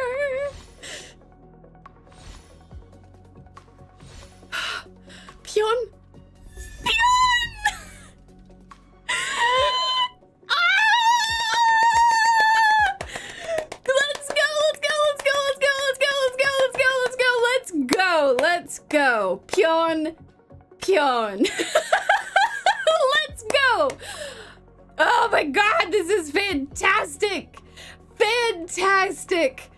Oh, look how good she looks. She's got her cute little dooting dogs. She's doing her fire dance streaming, which gets her kicked off of streaming platforms. She's absolutely great. Alarm. Oh my god, that was great. Pion saved us. I think it's unstoppable, y'all. We did have to Pion to appeal the PomPom. Oh, I'm so happy. All right, that was worth making 20 polls. Let's go. Oh my god, I'm gonna show you all her really quick. Let's go. Oh my god, go. I've been saving up a bunch of stuff just in case I got her. Look at her. Oh, she looks so good. And she's adorable. Okay. Oh, she's perfect. Absolutely perfect. Oh my god. Oh, and yeah, she's actually canonically a streamer in the game. Like, she streams herself doing all sorts of dances. Oh, look, she's juggling. Hey! Ooh. Yes! Oh, this makes me so happy. I'm going to build her. She's a Nihility character, which is very exciting. I haven't used a bunch of Nihility characters. They tend to be damage over time based.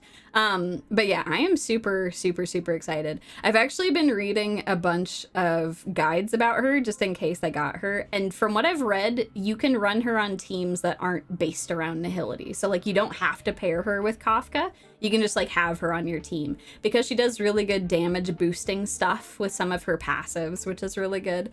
So, oh, is that true? The 4-star light cone I got works really well for her? Excellent.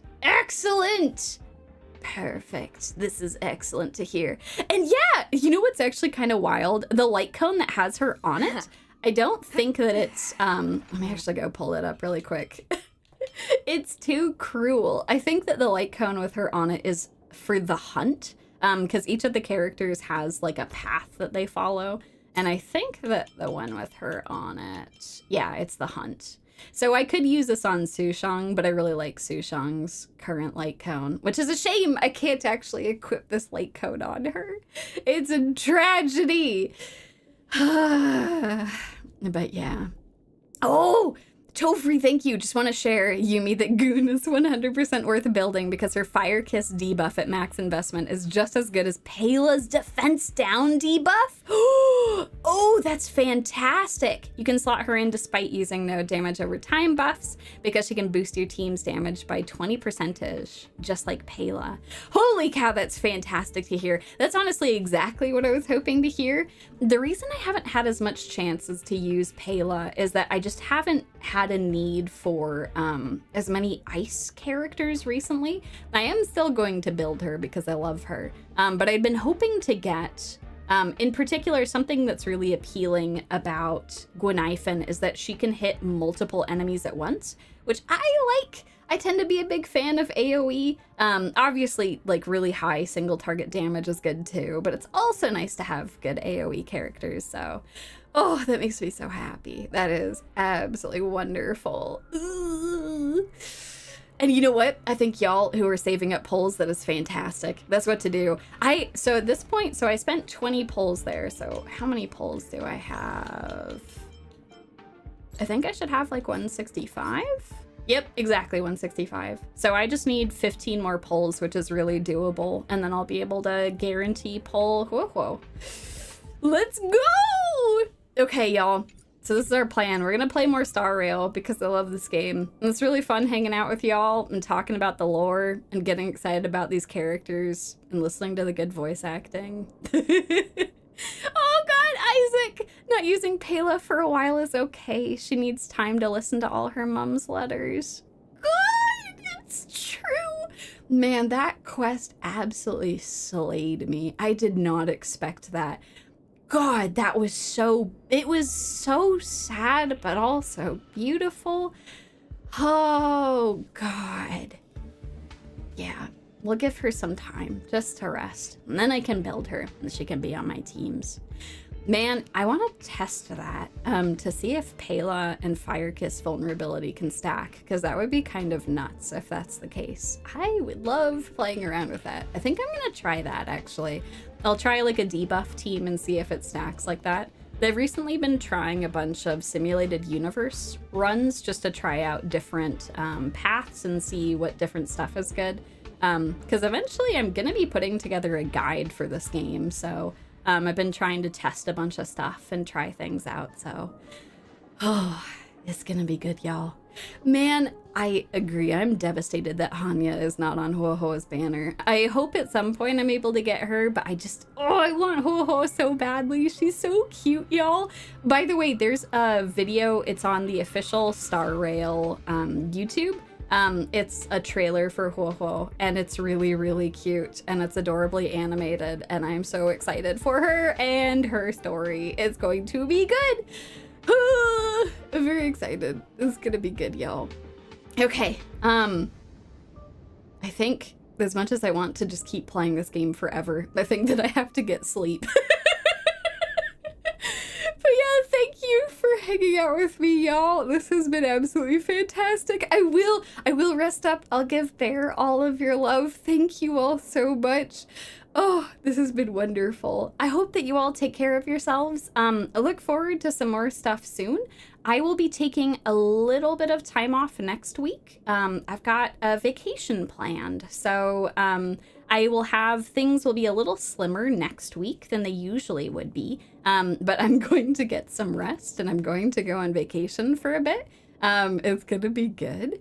I'll have some stuff to show y'all when I get back. And yeah, then we're gonna have a bunch of streams and some fun things as we go through the rest of November and then head into December here. So look forward to more Star Rail, look forward to more Blue Archive. We'll be revisiting some games that we've played before. There's some new games that I want to try with you all, so... Oh, and thank you all! I also hope that Bear will feel a little better soon. He had a really bad cough for a bit, but he's doing a lot better now. But thank you all! You all are so dang sweet. Oh my god. Thank you all for hanging out. Rest well. Get plenty to drink. This ended up being a really devastating story. Oh god. Isaac, things will be slimmer, but not the snack. Food tour, woo woo. I'm not gonna lie, I am gonna take a lot of pictures of food for you all. That's like most of what I take pictures of when I go traveling, is I just take pictures of food. It's very, very good. So yeah, anyway. More news to come on that soon. And yeah, look out for, there's going to be some announcements on the Discord coming up really shortly as well. So keep an eye out for that if you folks are hanging out there. I have some new bots I've been getting set up and some other things I've been working on in the background. So yeah, look forward to that. So it will be good. Oh, Tofree! I am obligated to shill my cover some more. If you all haven't seen, I released a song cover. It's for a song that I love from Blue Archive. I was very nervous about putting it together. Bear helped to mix it, to make it sound even remotely professional. I think it sounds amazing. Teal'c did an amazing job helping with making translations for the lyrics, so you can actually know what's being said if you don't speak Japanese. So yeah, feel free to go check that out. I always get so nervous about it, but it's released, it's out in the world. I can't be nervous about it anymore. It exists. So anyway, feel free to go check that out. I worked on it a lot, and I hope y'all enjoy it. And with that, right, you all take care of yourselves. I will see you all very soon. And yeah, look forward to more Star Rail streams because I want to do this a lot more regularly. It was entirely too long between this and our last stream. I need to do this more. I want to play more Star Rail with you all. So anyway, have a wonderful rest of your day. Get some rest, or have a good rest of your morning and afternoon. And I will see you all very, very soon. Bye for now.